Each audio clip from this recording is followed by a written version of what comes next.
Welcome, everybody, to a brand new Blu-ray and DVD out and about video today. And this week sees the release of the horror thriller Rent-A-Pal, hitting store shelves along with the Jackie Chan action-adventure spectacular Vanguard. And Mill Creek Entertainment is releasing some new Blu-ray editions with those nifty VHS-looking retro slipcovers, including Gorillas in the Mist and the undoubtedly classic Sylvester Stallone action comedy Stop or My Mom Will Shoot. Seriously? Plus much more. So let's go see the deals, exclusives, and we are at our first location, Walmart. So let's go in and see what they got.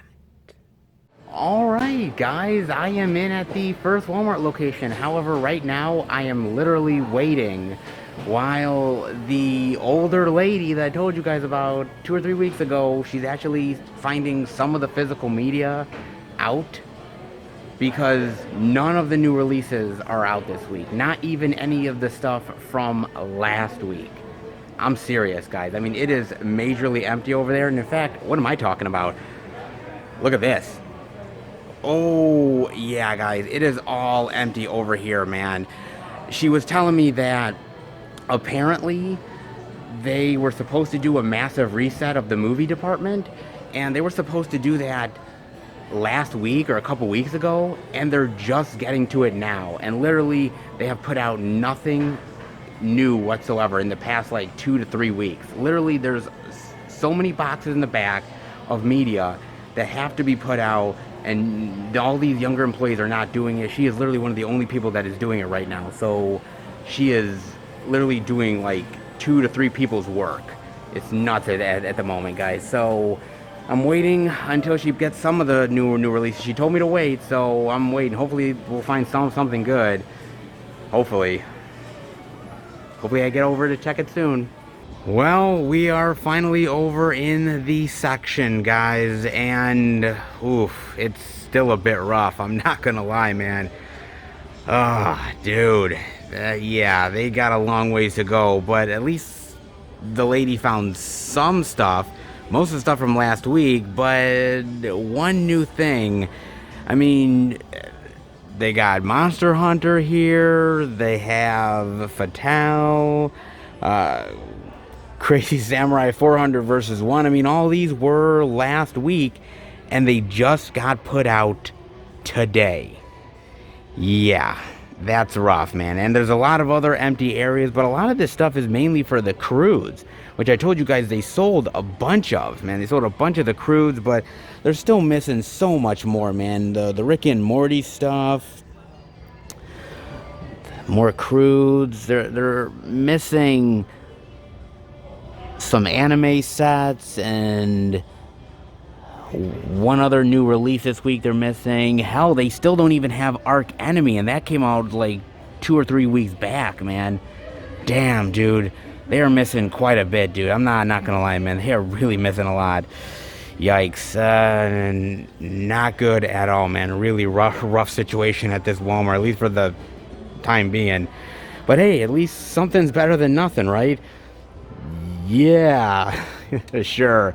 They have the Blu-ray digital of Jackie Chan's Vanguard for $14.96.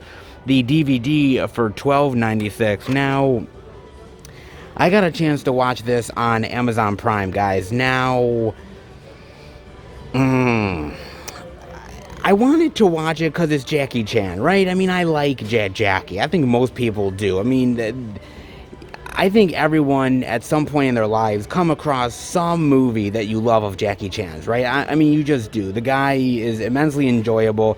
His movies, for the most part, are pretty kick-ass. So, you want to dive into more Jackie. Who can blame you? Honestly, man. And so, I wanted to dive into this one. Basically, he's part of this secret company, and they are wanting to protect this businessman who rats out on a corporate partner, and they're battling this deadly mercenary organization, and it just kind of snowballs from there, man. It's just one giant ball of action to the next. I mean, that's pretty much what it is, man. And I gotta say, this movie's a mess, man. I mean, I'm serious. This movie is all kinds of a mess. I mean, it's terribly edited. The fight scenes and choreography sometimes are good, and sometimes come across as really sloppy and unrefined. The CGI here is god awful, man. Whether it's the CGI, action blow 'em up scenes with cars, or there's like a fucking lion in here, which is so fake, man. My God, man, I'm surprised it didn't come from the animated Jungle Book or some shit. Like, I'm like, God, it's so bad, dude. The music choices and even the acting is just way over the top. But it's an international movie from like China and Japan, so sometimes the acting can be a little over the top at times anyways in those type of movies, especially the action ones. Here it definitely is, man. I mean, really, like, big time. Jackie is okay here, but Jackie is kind of, I don't want to say that he's uninterested in the movie, because it seems he is interested in it, but they kind of give him a rather mundane role with not as much to do with some of the other characters. I mean, if you got Jackie Chan, you've got Jackie motherfucking Chan, dude. You use that guy. And sometimes they do, and other times, they don't. I gotta tell you, it almost felt like a Chinese or Japanese version of like a Fast and the Furious movie. Like, I'm serious. Like, nothing ever hurts the good guys. They do some crazy, ridiculous, out-of-control stunts that you're like, wait a minute, in any other movie, those guys would be dead. If not dead, seriously fucking injured, and nothing. The bad guys get injured, but the good guys, no. And I'm like, come on, man. Really? I need some realism here. I mean, I can stretch my imagination to a certain amount, but you gotta give me something, man, to hang on to. And they didn't really. I mean, the plot here is a bit of a mess. There's not really much character motivations. It just goes from one sloppy action scene to the next that tries to pretend to have some sort of a plot to keep it going. Yeah, this one, I mean, as far as Jackie Chan movies go, I mean, you can do a hell of a lot better. But just as far as like regular Japanese, Chinese action movies go, I mean, it's a no-brainer. You could do way better. I mean, they did put in the effort, because in the end credits, they show off a lot of the stunts that they did, and working with the stunt choreographers and certain cool little scenes that actually they did for real, which is cool, but it never came together really well. And Chinese and Japanese action movies, honestly, are some of the best. They really influence a lot of stuff in America. But this kind of feels like just a real, just mess of a movie. It's almost like a blob of action scenes that they saw from America just put into this movie. And we put Jackie Chan on the cover with the name recognition, and people are going to buy it because, hey, it's Jackie. Why not? Watch out for this one, guys. I'm just saying, you can do a hell of a lot better as far as Japanese action movies, and hell, you could do a lot better than with Jackie Chan movies. This one, it had potential, but that potential was a really, really big old fucking mess. And before I leave this Walmart, guys, I gotta talk about Monster Hunter for a second. Just something real quick with Monster Hunter that I gotta talk about, man. And I didn't talk about it last week. Totally forgot about it. But, I told you guys that I wasn't a big fan of this movie. And it was the honest to God truth. I was not a fan at all. I mean, outside of a couple of things that I kind of liked, like the design of the creatures, kind of cool. But one thing that really pisses me off was the ending to this movie. And I wanted to say that right off the bat, guys. Because, man, it's one of my biggest pet peeves when it comes to certain movies. And I don't know if it's yours, but it's definitely mine. Is this open-ended, garbage ending where they just assume that there's going to be a sequel at some point, right? Oh, we're definitely going to get a sequel, so we're just going to leave it open-ended and not resolve anything. And that's what this ending is. I mean, literally, she comes back to the real world, and one of the monsters comes through the storm, or, you know, the anomaly, whatever it is, and starts to wreak havoc. And some of the characters from the other side end up coming back. They get the monster back into their side, and suddenly Milla Jovovich is there with caveman Ron Perlman and Tony Jaa and some weird looking animated Puss in Boots cat, and they're like, let's fight, and they're like da da da da da, and then it ends, and I'm like, what fucking bullshit. And I'm like, are you kidding me? Like, they leave it off like that? I mean, seriously, they didn't resolve anything, not a damn thing. I mean, damn. I was thinking they were gonna solve something, but they just left it completely open-ended because they're like, oh yeah, we're definitely going to get a sequel. And I hate that so much, guys. That's one of my biggest pet peeves with movies. It really is. The fact that oh, we're definitely going to get a sequel, so we're going to leave it open-ended. And I'm like, don't think that you're guaranteed a sequel, because you're not. There's never a guarantee, unless you're like fucking Transformers or Harry Potter or a number of movies, Star Wars, you name it. Maybe then you can take a gamble on that and risk it, but you were so sure of Monster Hunter was going to get a sequel that you immediately did this bullshit ending that just leaves you in anticipation for whatever the next movie is. But then again, there's not going to be another movie, guys. I mean, this movie made shit at the box office, and I don't think anyone is really jonesing for a sequel. So you literally gave the audience blue balls. Congratulations. You jerked me off, and I get no payoff. You motherfucker. Like, seriously, what the fuck, man? That pissed me off so much. I had to talk about that, man, because that got to me so bad, dude. I was like, really? It ends here. Great. Milla Jovovich is fighting with Puss in Boots. Awesome. Like, I was like, what the fuck? Ah, dude, that pissed me off so bad. But I had to mention it, because I don't know whether it pisses you guys off with those open endings. But for me, especially when they don't make another movie, yeah, that pisses me off royally. Ah, just saying, man, that really gets to me in a big bad way, dude.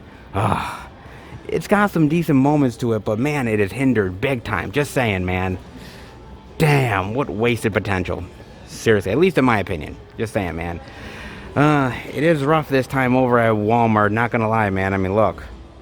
Yeah, really rough, guys. Maybe next week will be better. Let's hope. Alright. Let's head out. Oh, man, what a massive clusterfuck, dude. Seriously, in like the biggest, baddest way, man. I mean, they still got a hell of a lot to go on that reset. There's still a lot of those new releases that they still haven't even close to even finding or getting up yet. I mean, the older lady tried. I mean, give her credit. I mean, she found some of the stuff from last week, one of the new releases from this week. I mean, she can only do so much. I mean, honestly, man. I mean, she's an older, half-retired lady who's working 3 days over here at Walmart. And they like expect her to do like a whole bunch of work. It's nuts, man. In fact, crazy enough, and true, guys, true, seriously true, literally a lot of these new releases that she put out from last week and the one this week in those plastic cases, I was helping her put them in the plastic cases. I literally was helping her. Dead serious, guys. I was putting them in the plastic cases with her. I was helping her put them in there and locking them up and doing all that. I was helping her, man. Seriously. And I don't even work at Walmart. They're not paying me diddly shit. And I'm helping her put out the physical media because I care that much, dude. And she asked me, she said, you know, do you get paid for this? I said, I barely get paid for this at all, man. I don't get paid for really doing this physical media stuff. I love doing it and I love interacting with the people. And she's one of the nicest ladies and I wanted to help her out, so I did. I helped her put out the physical media, man. Did you hear that?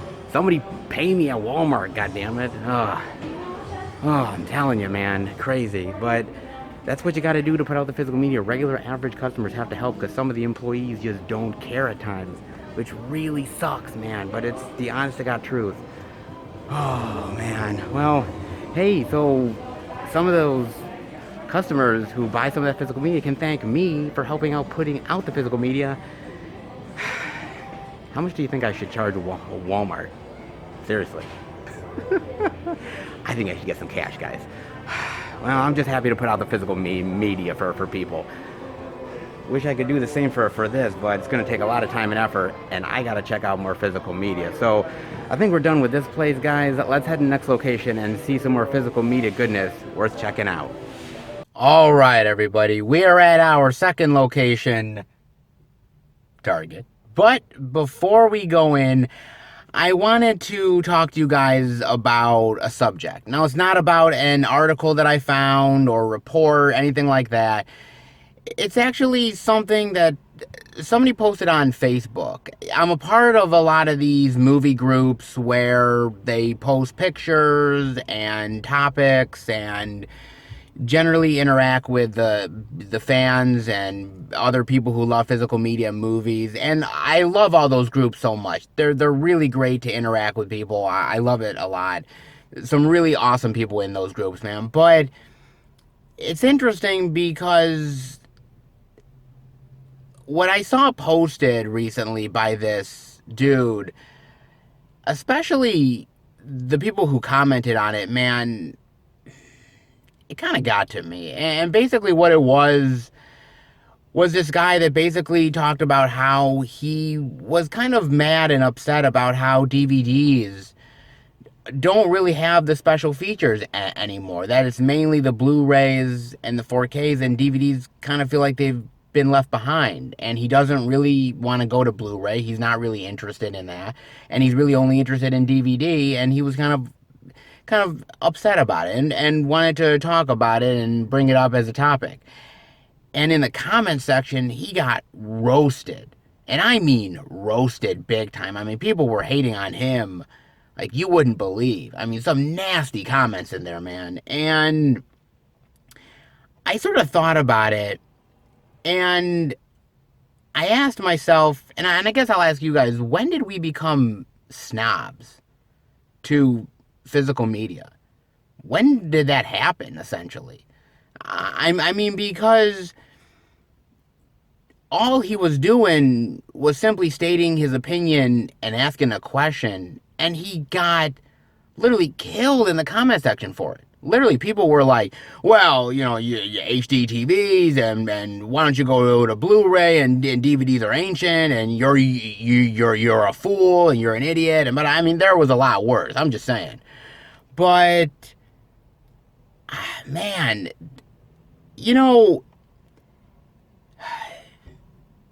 it sort of falls into two camps, right? If you think about it. Because on one camp is, hey, DVDs are still great, and we don't want to get rid of that format. It's still something that people want to buy, and we love it, and we're going to still support it. Then there's another group that say, why can't you go to the next best thing? And it was the same with VHS. When VHS came in, everybody was like, this is amazing. And then when DVD stepped in, everyone was like, we're all going to DVD. And there was a lot of VHS lovers who were like, why are we abandoning this format? Why do we have to get rid of it in favor of this? Now, eventually everybody came over mostly to DVD. But then with Blu-ray that came in shortly after DVDs, and now 4Ks, it's always, we have to go to the next best thing. We have to do it. And anybody who doesn't is a fool if they don't go along with the program.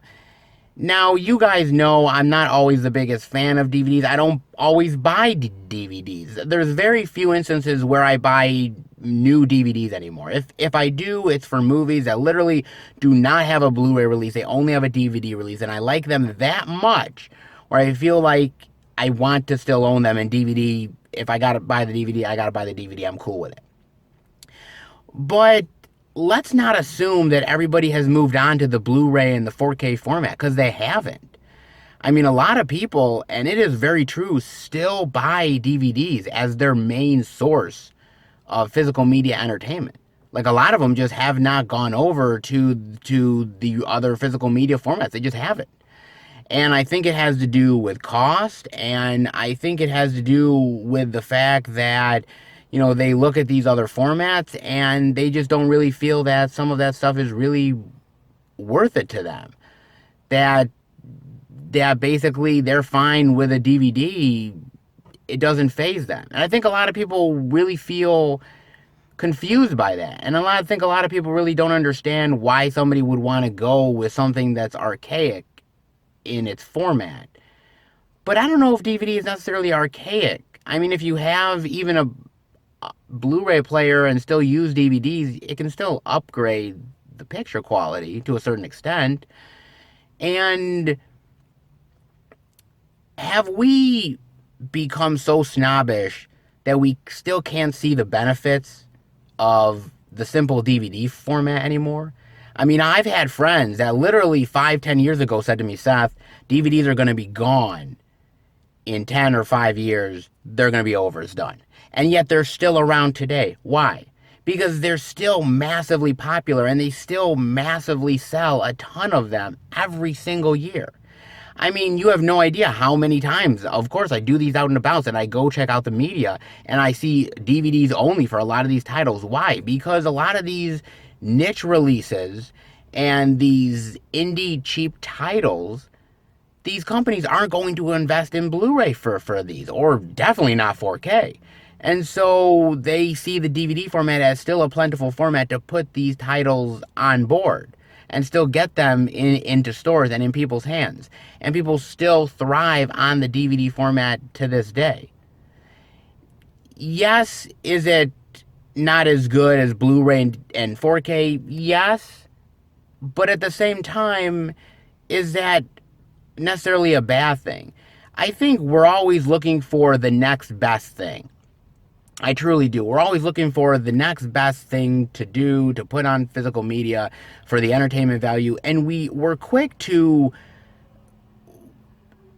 leave the next physical media adventure behind, right? That's the past. And we're not going to deal with the past. We're going to deal with the future.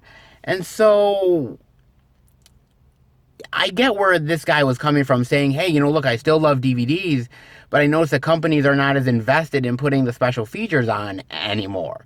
And he was just commenting on it as somebody who loves special features, as somebody who really likes the behind-the-scenes stuff, and realizes that a lot of these companies don't invest in that. They'll still put it on the DVD format, but not really invest in the features as they would a Blu-ray or a 4K. And there's still a lot of people to this day that buy Blu-ray DVD combo packs because the DVD is there. And so to just write off an entire physical media format, I don't think it's the right thing to do. And I don't think it's right to belittle somebody just because they just want to buy DVDs. Doing these out and abouts, I've learned that, everyone has their preference for physical media. Some people are all on 4K, and that's all they want, and they don't want anything else. I get it. I understand it, and I'm not going to fault them whatsoever. There's people that are like me, that are like, I love Blu-ray, and Blu-ray is my preferred format, and yeah, I'll go one way or the other, but generally, this is the last stop along the way. And then there's other people that already found their last stop years and years ago, and that's DVD. And they don't want to go anywhere else, and they're fine with what they have. And they don't want to move on and have to replace all their titles. They're happy just keeping the DVDs there. Who's to say who's right and who's wrong? Because there really is no right and wrong answer to it. I just was really shocked to see so many people hating on somebody because, wow, okay, there's 4K TVs out there, and just because this guy doesn't want to upgrade, he's a fool? He's an idiot? Because he doesn't want to do that? He's dumb? Like, why are we belittling somebody? Why are we torching somebody because they don't see our same points of views on Blu-ray and 4K? Again, when did we become snobs to all this stuff? I really want to know, man, because it shocks the shit out of me. You know, I have my preferences, and I have friends who have never gotten Blu-rays or even 4Ks. They've only gotten DVDs. That's it. That's all they have in their collection. They have VHS and they have DVD. And I'm fine with that. I'm cool with it. They still love movies. They love physical media. It's just not their thing. And I get it. I understand it. So for me, man, it's rough to know that people are out there judging other people, but that's what we got to deal with today, man. But I don't think it's right necessarily.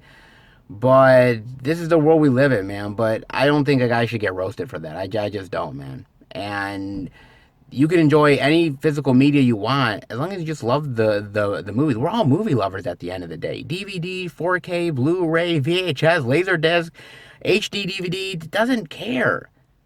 As long as you love the movie, that's what's important, man. And I hope you guys understand that. Definitely let me know what you think about that. I thought it was kind of interesting to talk about. I just, you know what? We live in a world where everyone wants to judge you. But, you know, until you walk a mile in someone else's shoes, you don't really know, man.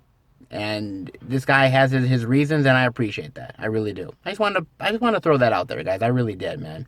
Definitely let me know what you think about that. As far as Target's concerned, well, it is a slightly slow physical media release, I'm not gonna lie, man. And, well, first, Walmart doesn't always offer the best. Not sure what Target is gonna offer, but it is worth going in and checking out. So, let's go in and give it a look. All right, everybody, we are in at Target, and take a wild guess, guys, because, yeah, there is nothing new as far as physical media is concerned this week. Yeah, I hate to say it, guys, like, there's literally nothing new whatsoever. I mean, they have the stuff from last week, Fatale, Monster Hunter. In fact, they actually sold a decent amount of Monster Hunter, which kind of shocks me, but they did sell that, man. And they have All My Life still, some of the older titles, Wander Darkly. You know what? Kind of weirdly enough, I really do like this movie.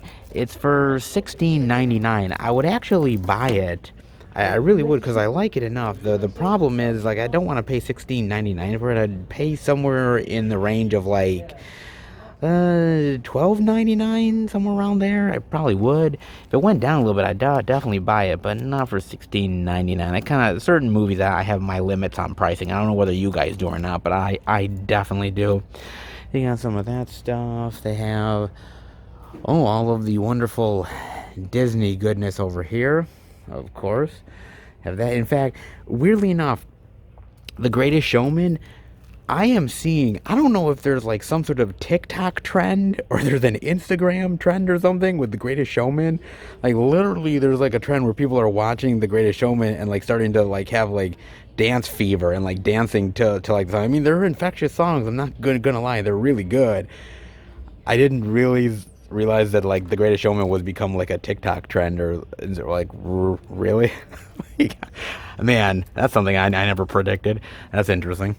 And then they have more Disney love over on the side here. And some of the older releases pushed to the side. Let It Go, Soul of the Dragon, Love Wedding the Disasters, Infidel, Love and Monsters. Great movie, by the way. Spell, another really solid one. They actually still have a few of the only at Target steelbooks for Do the Right Thing, man. I'm shocked they still have them. I thought, Jesus. Well, of course, they still have more of the 50 Shades trilogy. Okay. Less said about that, the better. Yeah, Legacy, Last Dance, Westworld, Modern Family. Yeah, a lot of the same stuff. Nothing really new or interesting. I hate to say it, guys. It's a slow physical media release, and you know what it means for Target. It means less physical media, at least new stuff worth checking out. Shame, but it happens. Let's hope it gets better next week. Let's head out. When there's no more room in hell, the physical media will walk the earth. Just not at Target. Oh Lord, yeah, it's kind of a bust here this week, guys. But you know, when they have uh, not a lot of big name titles that are coming out this week, a lot of very small indie titles, that means that pretty much it was going to be a bust here at Target. I hate to say it, but it really is the truth, man. Target has definitely seen better days. I mean, trust me, they've also seen worse days, but yeah, I mean, if you're looking for the new physical media this week, Target probably isn't the place to go. Just saying, guys. I mean, I was surprised we even saw anything at the first Walmart, but that was only because that old lady was helping me out a little bit, so appreciated that. Not so much here. Well, kind of predictable, dare I say. Let's hope the next location has more physical media worth enjoying. All right, everybody, we are at our third location, the second Walmart. I'm going to go in and see if there's any interesting indie titles worth exploring. If there is, I will bring it back to Film Fan 108 HQ and show it off to you guys. But before I do that, I got to talk about a trailer that's been circulating a little bit now, and that is Without Remorse with Michael B. Jordan. Yes, coming to Amazon Prime. And man, this is an interesting one. Basically, Michael B. Jordan plays, I guess, this agent that these people, you know, gun him down, gun his wife down, who has their unborn child, I'm assuming, and he survives. She doesn't. He is literally out for vengeance, and he wants to find out who did this and literally bring them to justice, make them pay in the most brutal and painful way possible. This guy is out for blood, okay? Now, I know this is based off of a Tom Clancy novel or a series of novels. Now, mind you, I know a little bit about the Tom Clancy world. I don't know a ton about that, though. Unfortunately, I know of Tom Clancy. I know of his novels. I haven't read all of them. But that doesn't matter, because if the novel is half as good as what I'm seeing in the trailer, then this is going to be a good movie. I'm not going to lie, man. Because Michael B. Jordan, and this is, without a doubt, the Michael B. Jordan show. And he is delivering, man. He is like John Wick in this. I mean, he is like just as a machine.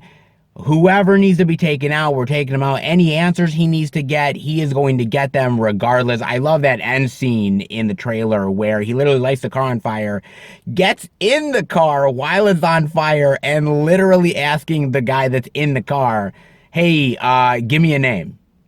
Give me a name. The car is on fire, but I want a name. I'm going to get out of the car. I don't know about you, but I'm getting out of the fucking car and I'm going to find whoever you give me the name of.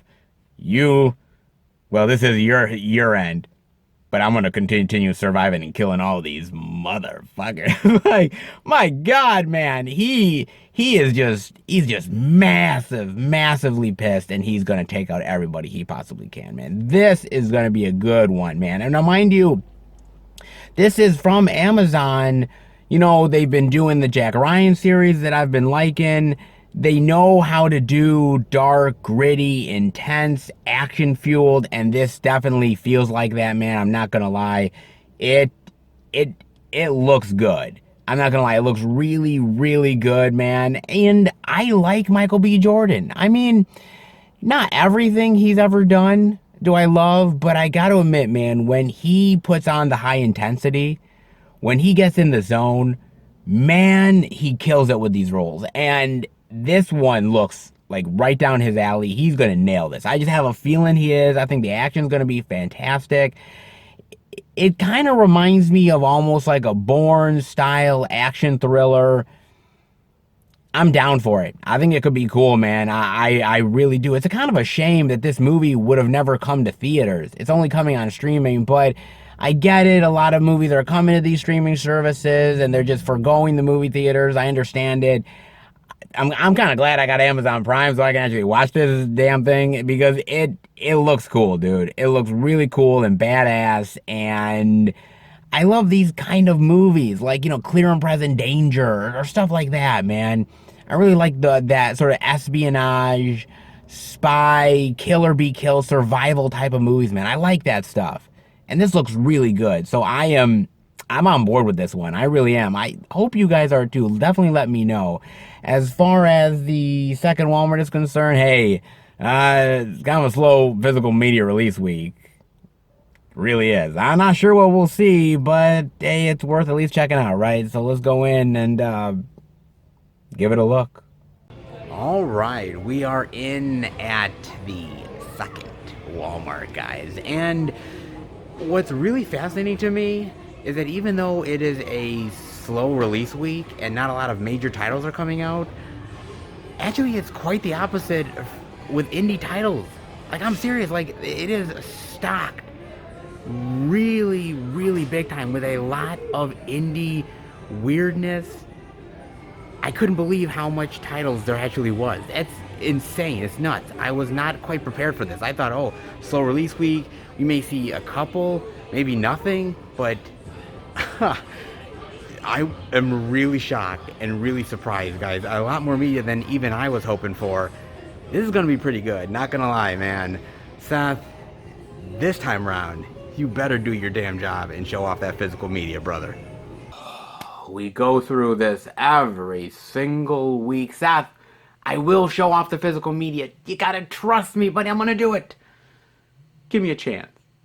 Trust me. Please. Oh, he'll trust me one day, I swear. Oh, yes. Now, before we get to the physical media weirdness from the second Walmart, I gotta do a little storytelling for you guys. So, here I am at the second Walmart. I'm checking out, going through, scanning all of the titles, and the final one comes up yellow.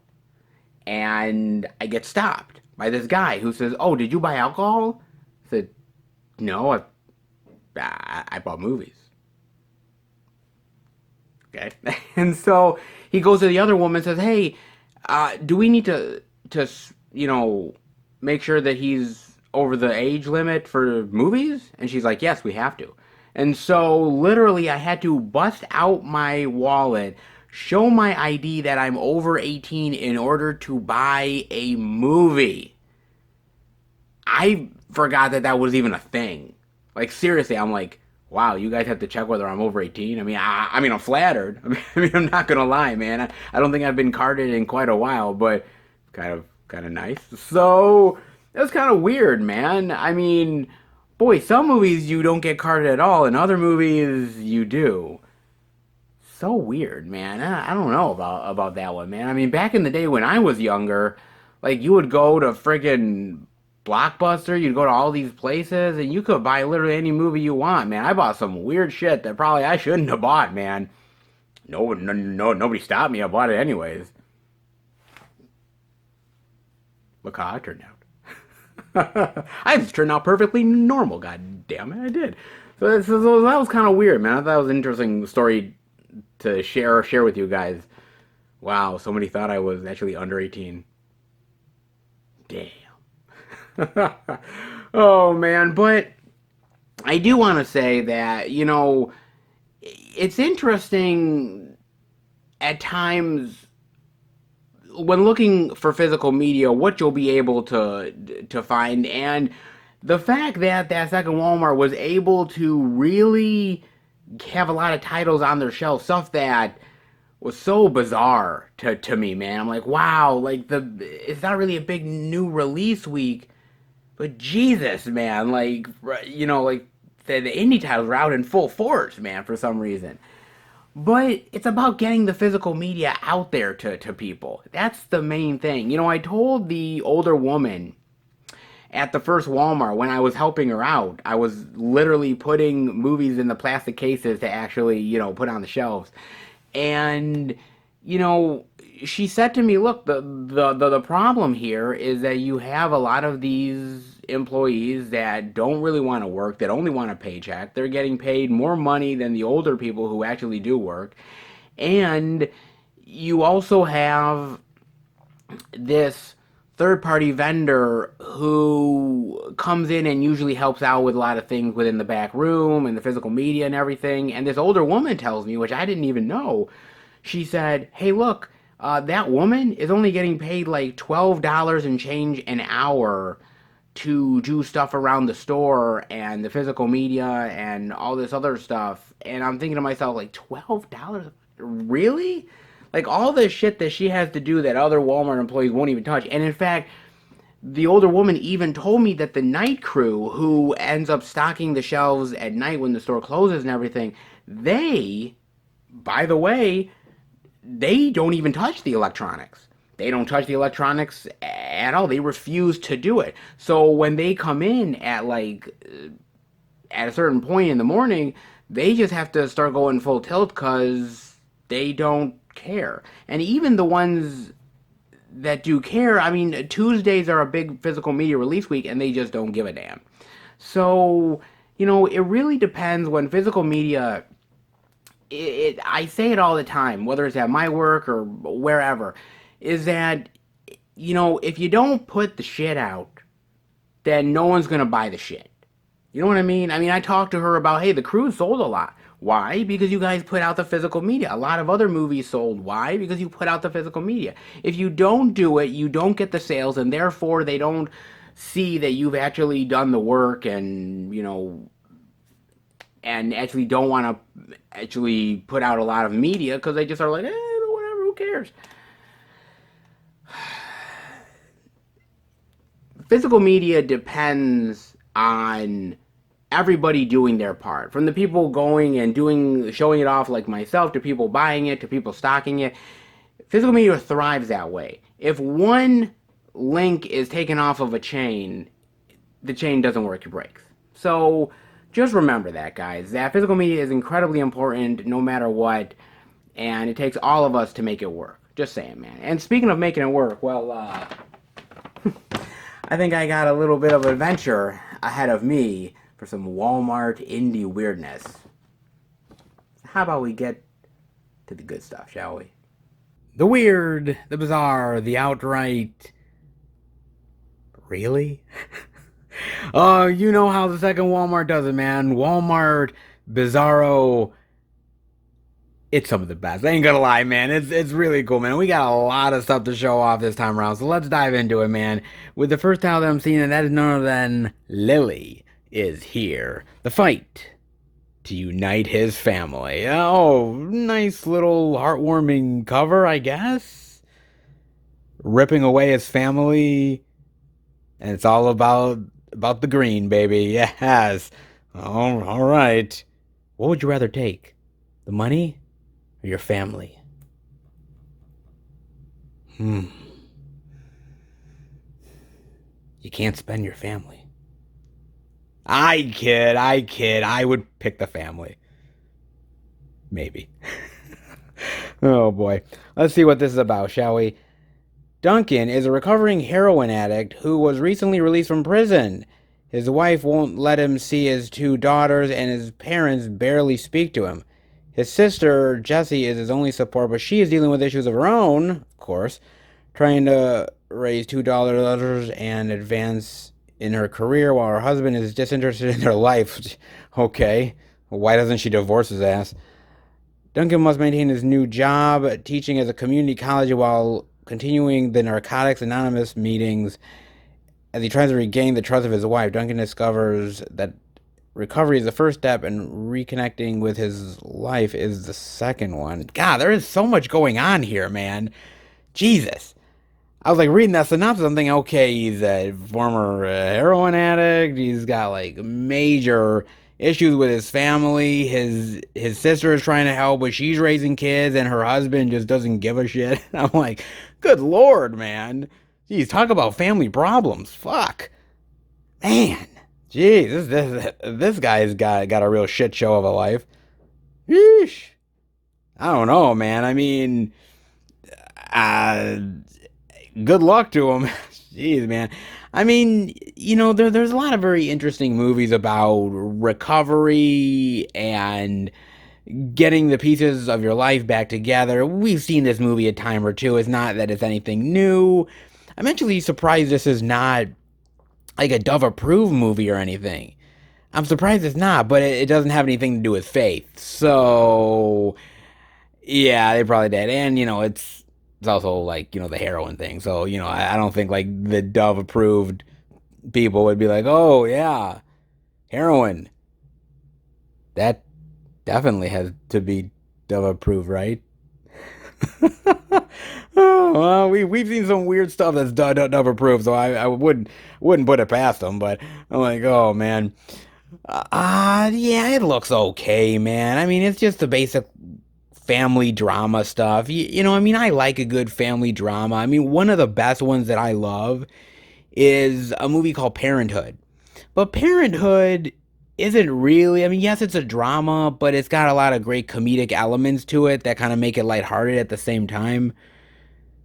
Then again, I don't think anyone in Parenthood was a heroin addict, so okay, maybe not the best comparison, but still, man, it's okay. I don't mind family dramas from time to time.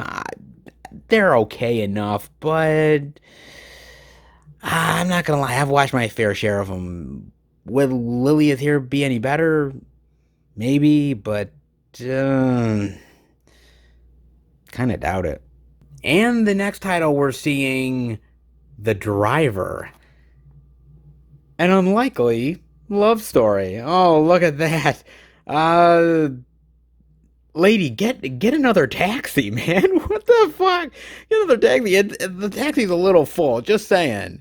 I mean, is that like the only taxi in the area? What the fuck? Oh man. Oh, what the hell was this?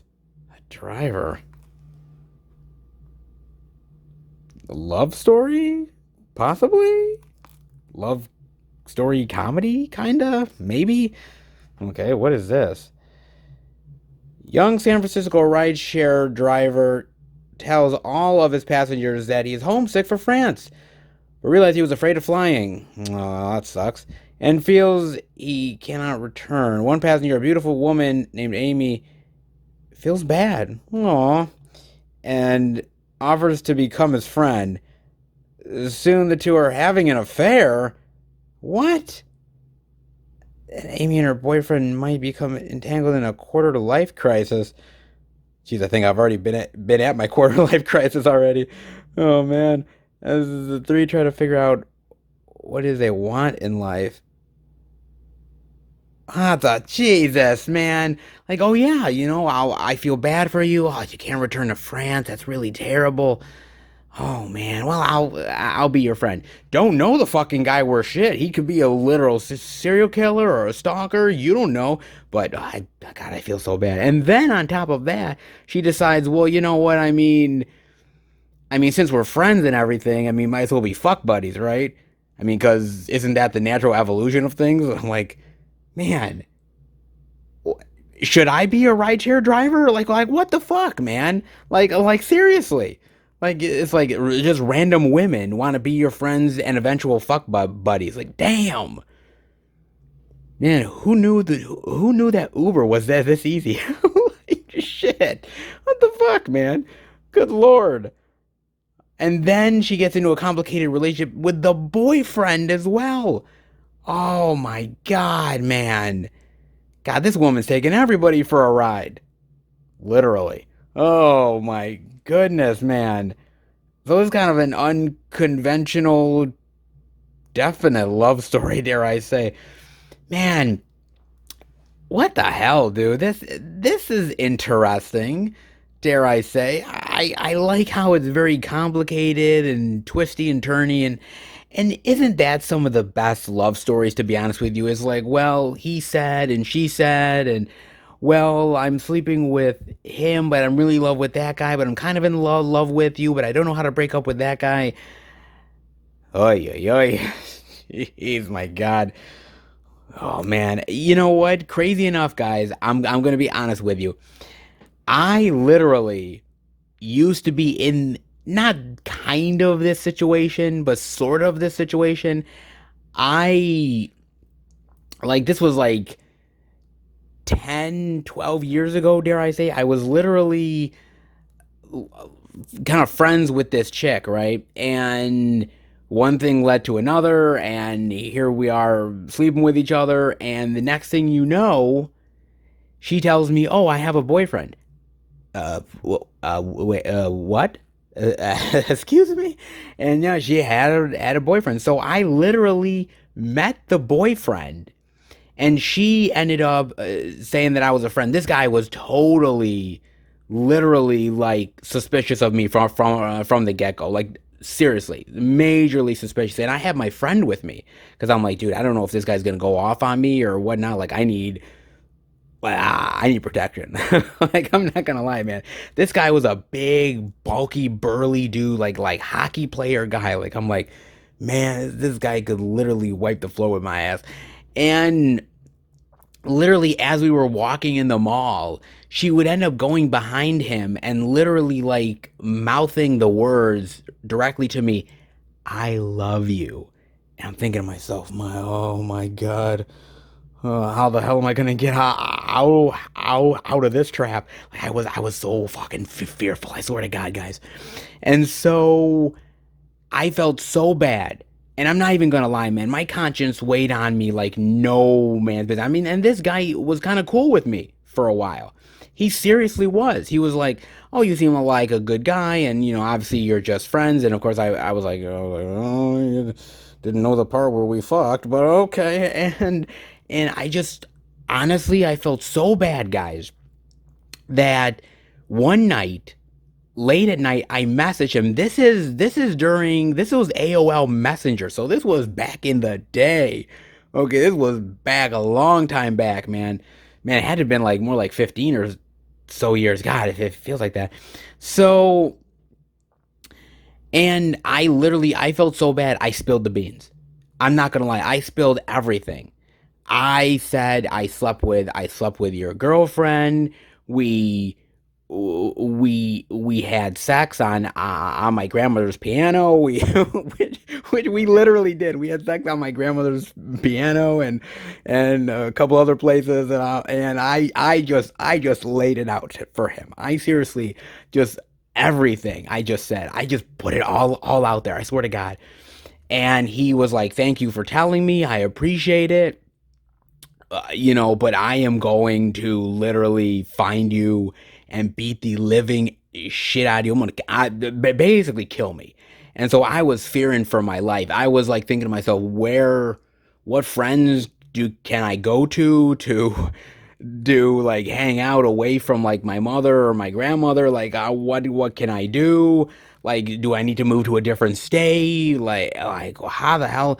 And I was just, it was so complicated, dude. I mean, thankfully, nothing really ever happened. It was just a lot of false, basically, like, bravado. But I immediately ended it with that chick. I said, "Look, this can't go on. I'm sorry." And she was so pissed that I said something to the boyfriend. My consciousnness, it got to me, man. It seriously did. And I could have died for it, but hey, at least I got it off my chest, man. But I mean, I don't know if it's gonna go the way like my story did. Probably not. It's probably a little bit more wacky than what my shit was. But I like these type of movies. I do. Some are better than others. This looks like an interesting one, but we've seen this type of movie time and time again. It's not anything new, just a little fuck buddy and trying to break up with your boyfriend. We've all been there. I certainly have. Oh, boy. Didn't think I was gonna get so personal with you guys, but I guess the driver just did that to me. And then we're seeing Before I'm Dead. Yes, look at that. Nice little cover there. The universe will decide. Ooh, I like that. A doorway to something, perhaps? Quite possibly. I do like that cover. Let's see, what is this about? Nolan suffers from agoraphobia after being involved in a mass shooting that claimed his wife's life. Ooh, he tells his online therapist that he thinks he is going insane after seeing some strange things in his apartment. When the neighbor living below him complains of hearing multiple footsteps, arguments, and endless television while Nolan was quietly putting together a puzzle, Nolan realizes that something supernatural is occurring in his home. Nolan must face his agoraphobia or be stuck in an apartment that is haunted. Ooh, I kind of like that synopsis. I really do. I wasn't really thinking the synopsis was going to be like that, especially with the cover. I thought it was going to be something a little bit different. Maybe aliens, possibly. Maybe it still could be aliens, but I kind of like that idea of somebody who has a lot of grief that is stuck inside their home, but his home is like haunted and there's supernatural entities, and the idea that he can either have one of two choices: stay, okay, interesting option, and die, possibly, or be possessed, taken over, multiple options, or leave, get out, go. Okay, simple, right? I don't think that would be much of an issue. However, with the agoraphobia, that becomes a little bit more complicated. I like this idea of the synopsis. I'm not gonna lie, it looks pretty interesting to me. You know what it kind of reminds me of? A little bit, not really 100%, but a little bit of like white noise, of like losing somebody, and there's entities and there's people that are maybe trying to contact you, or supernatural entities that are around you. I kind of like that idea of it. I do. It looks interesting. The movie, not gonna lie though, does look a little on the cheap side though. It's a little cheapo, but I don't mind cheap if it comes off as being genuine with a really great plotting, good acting. I can forgive certain elements from time to time. Before I'm Dead looks, interestingly enough, we've seen movies with really good covers turn out to be real duds. Before I'm Dead looks promising, but is it worth the gamble? Maybe I need to ask the spirits. Oh, and we also have over here very interesting Jekyll and Hyde. Very nice. Ah, you can run, but you can't hide. I like that. I like that play on words, man. It's kind of cheesy, but pretty clever, man. Not gonna lie. Wow, man, look at that. Damn, another version of Jekyll and Hyde. Man, add to the list. Boy, God, there's so many of them. Jesus. What is this one about? Critically acclaimed writer transforms the classic story of good versus evil in the stylish fantasy adventure immersed in the golden age of Hollywood horror. Ooh. Opportunity fills the air in 1930s London. Academy score. Uninhibited. Romance capture struggle to balance the light and the dark inside himself. He dies fearsome. Ooh, okay. I kind of like that. I'm not gonna lie, man. Dude, like I said, add this to like the ever-growing list of Jekyll and Hyde movies. Man, there's been a ton of them, man. They go back like so many years. I mean, back to the old school stuff in the 1920s. Obviously, you have, stuff that's been coming out like in the 50s. There was one with Oliver Reed, like Dr. Heckle and Mr. Hype or something like that. I believe it was kind of like a comedy. They've done certain comedic elements to it. They've made serious movies about it. They put a sci-fi twist on it, like if you guys remember League of Extraordinary Gentlemen, there was Dr. Jekyll and Mr. Hyde in that one. You go even to the more recent, where that Mummy movie, you had Russell Crowe play Dr. Jekyll and Mr. Hyde, which was interesting to a certain degree, I guess. But my favorite Dr. Jekyll and Mr. Hyde movie a is not exactly the most well-known one, and it's not even really all that conventional, and that is Dr. Jekyll and Ms. Hyde. Yes, do you remember that one, dude? Oh my god, so good. I believe it's from 95, and it has Sean Young in it and Tim Daly, and it was so good. Basically, it's this guy who takes the potion, and he becomes a woman. Ms. Hyde, and obviously she's gorgeous looking and she causes all kinds of trouble and all these men want her and it's all sort of the crazy hijinks that happen and I love the transformations in that movie. Like Daly is sort of relaxing and suddenly like he like grows a pair of tits or like long hair or like Sean Young is reverting back and she gets a mustache or something. Like it's so wacky, man. It's so ridiculous but really, really fun, man. Truly, truly fun, dude. And I forgot even like Jeremy Piven is in that movie. Oh my God, Jeremy Piven is so hilarious in that movie, man. God, he's so obsessed with her that he's literally going insane trying to impress her. Like it's so great, dude. If you have never seen that movie, that's really funny, really good, man. I mean, there's a lot of really great Dr. Jekyll and Hyde stories. Even something like the Nutty Professor obviously obviously the remake with Eddie Murphy, but even the one with Jerry Lewis, which is really good as well. Yeah, man. I mean, there's some really great Jekyll and Hyde stories out there. I mean, like I said, there's a shit ton of them, even more than some that I even know.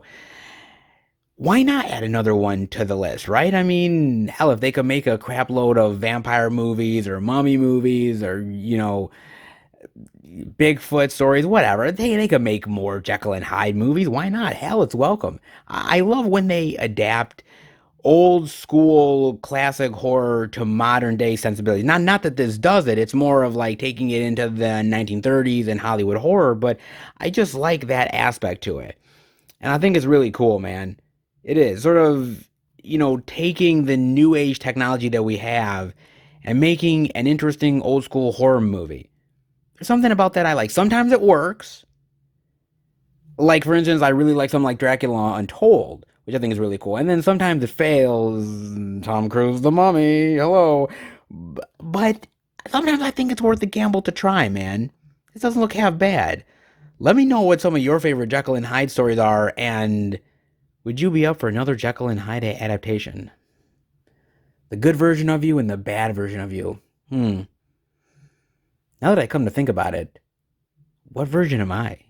Oh, we ain't done yet. Not by a long shot, guys, because we got four more Walmart goodness to check out, baby. And the next title worth showing off. Hey, don't shoot the messenger, guys. I'm just showing off the Blu-rays, okay? That's it. Blu-rays and DVDs, I'm showing it off.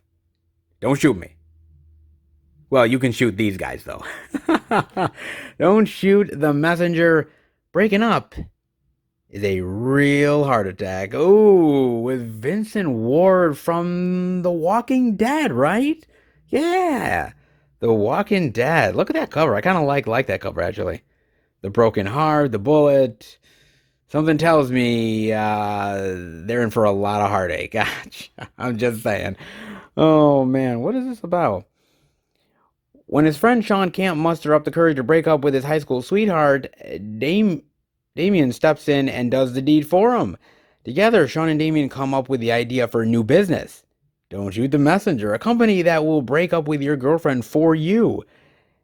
At first, it seems like a great idea, and business is booming. However, some complications that they didn't expect begin to arise. Yeah, I couldn't expect that, man. Dude, there's a lot of crazy chicks out there. Hell, there's a lot of crazy guys out there, okay? Do you really want to be the one to tell some of these people that they've broken up with this person or that person? Really? Do you really want to be the dude to do that? Because I guarantee you, man, it don't end well, man. You're going to get shot at. Somebody's going to try to kill your ass. Like, there's hostility, man. Like, you don't know what the fuck you're walking yourself into, man. Damn. And I wonder how much they would charge for that, too, right? I mean, do they, like, ask these people ahead of time? By the way, do they carry any firearms? Do they have attack dogs?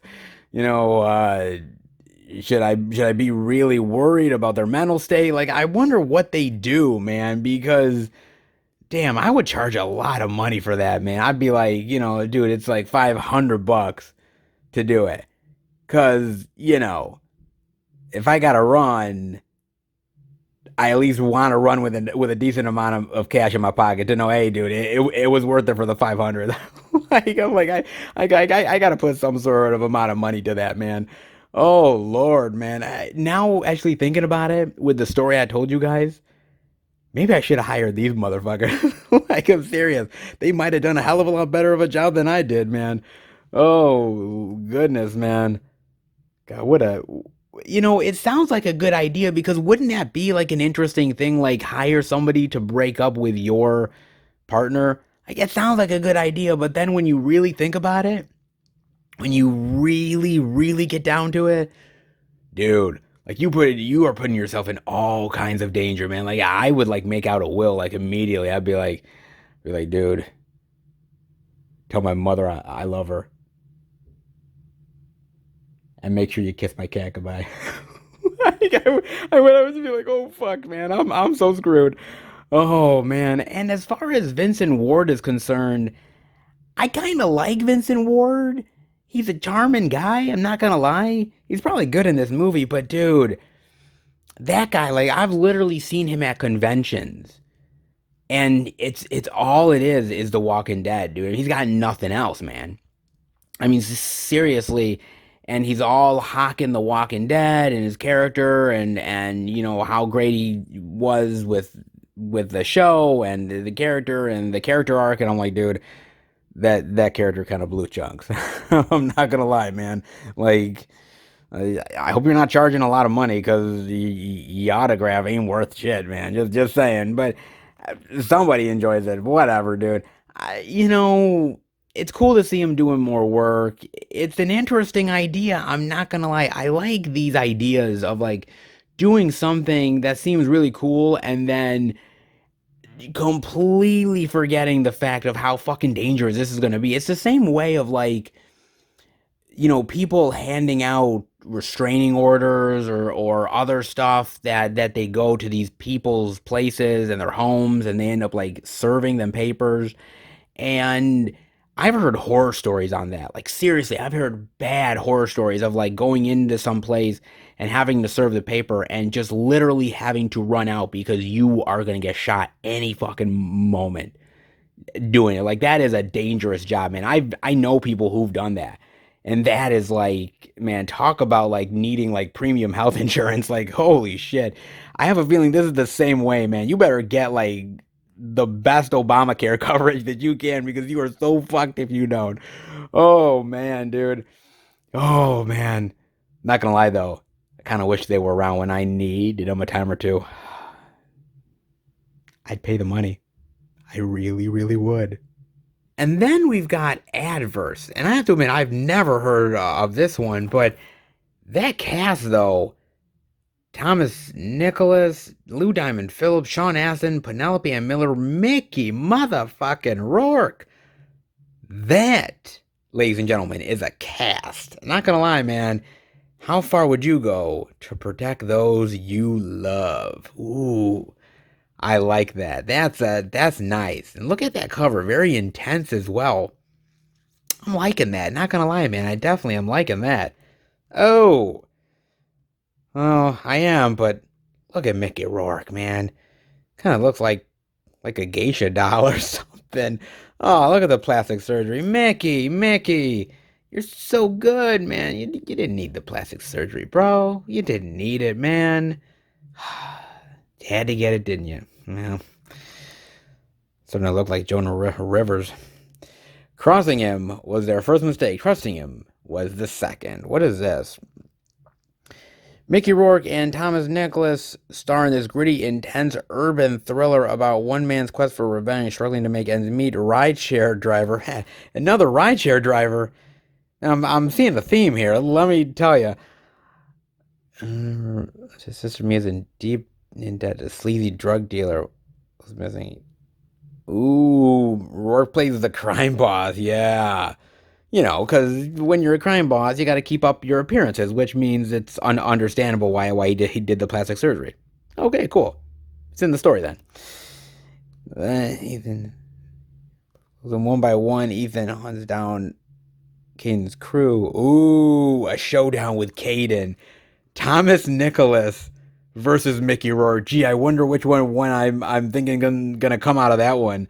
Like, dude, like, I mean, Mickey Rourke is starting to look like a Siamese twin, but I mean, I still got him in the fight. I mean, I'm just saying, man, it's Mickey motherfucking Rourke, man, the wrestler, Angel Heart.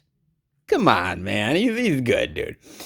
Oh, it looks good, man. A very gritty, intense thriller. You know what? It kind of reminded me of some of the synopsis at first. It kind of reminded me of that Tom Cruise movie Collateral at first, like the rideshare driver and somebody dangerous that he's dealing with. But it totally takes a turn, man, when it's like he's taking out Caden's crew. He's eventually going for Caden. Like I like that, man. It's some intense shit, dude. And the cast is great, man. I mean, some really great actors in this thing. I've never heard of it. I never knew this film even existed, man. And a cast like that, you'd think it would be get more high profile love, but it doesn't. What a shame, man.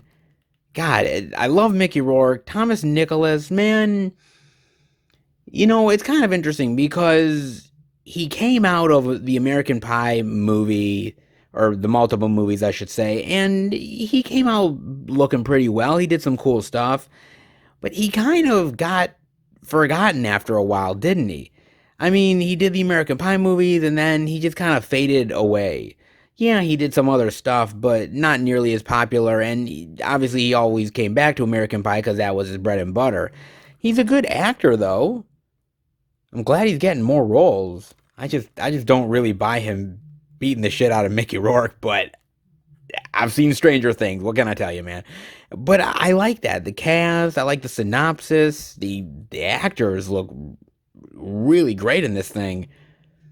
Hmm. This could be one of the good ones. Like sometimes these straight to DVD movies, sometimes they're a little sketchy. They're not the greatest, but this one has the potential to be pretty damn cool. If you know much about Avers, definitely let me know. This one definitely might be worth checking out at some point. I mean, you know, if Mickey Rourke can beat the shit out of Iron Man, Thomas Nicholas, bro, you ain't got shit on him. Well, we go from Mickey Rourke to vampire viruses. Yeah, one weird circumstance to the next. Ah, well, at least we don't have to deal with bad plastic surgery, so that is a plus. Human blood is only the beginning. Vampire virus. A new generation of vampires are born. Ooh, I do like that cover though, man. I like that. I like the eyes and then the fangs and the nails. I like that, man. It's a pretty nice cover, dare I say. Definitely is. Oh, look at that. Holy shit. Wow. Man, you got some chompers on you, honey. Holy shit. Damn. A young woman contracts a deadly virus after an unusual sexual encounter and soon develops a taste for human blood. Ah, damn, man. And here I thought I only had to worry about gonorrhea and syphilis and crabs. Fuck. God damn it.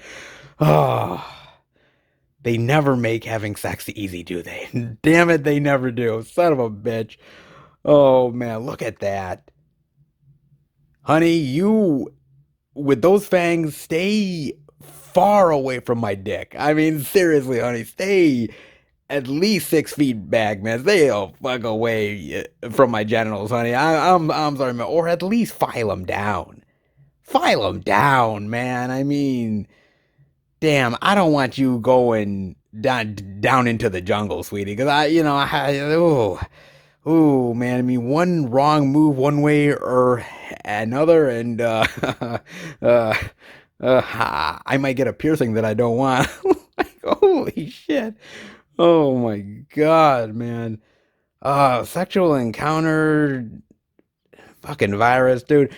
It kind of reminds me of this really great movie that I really love called Bliss. If you guys have never heard of Bliss, definitely look it up. It's this very interesting, trippy, artistic vampire tale about this woman who's very promiscuous, very artistic, painter who ends up getting into this very like threesome sexual situation, and then she's slowly becoming somebody who needs blood and slowly becoming a vampire. It's very, very trippy, man. It's very psychedelic, but very, very well done, man. I'm not gonna lie, that's really cool. And another one I'm thinking of from the 80s that's really cool is Once Bitten.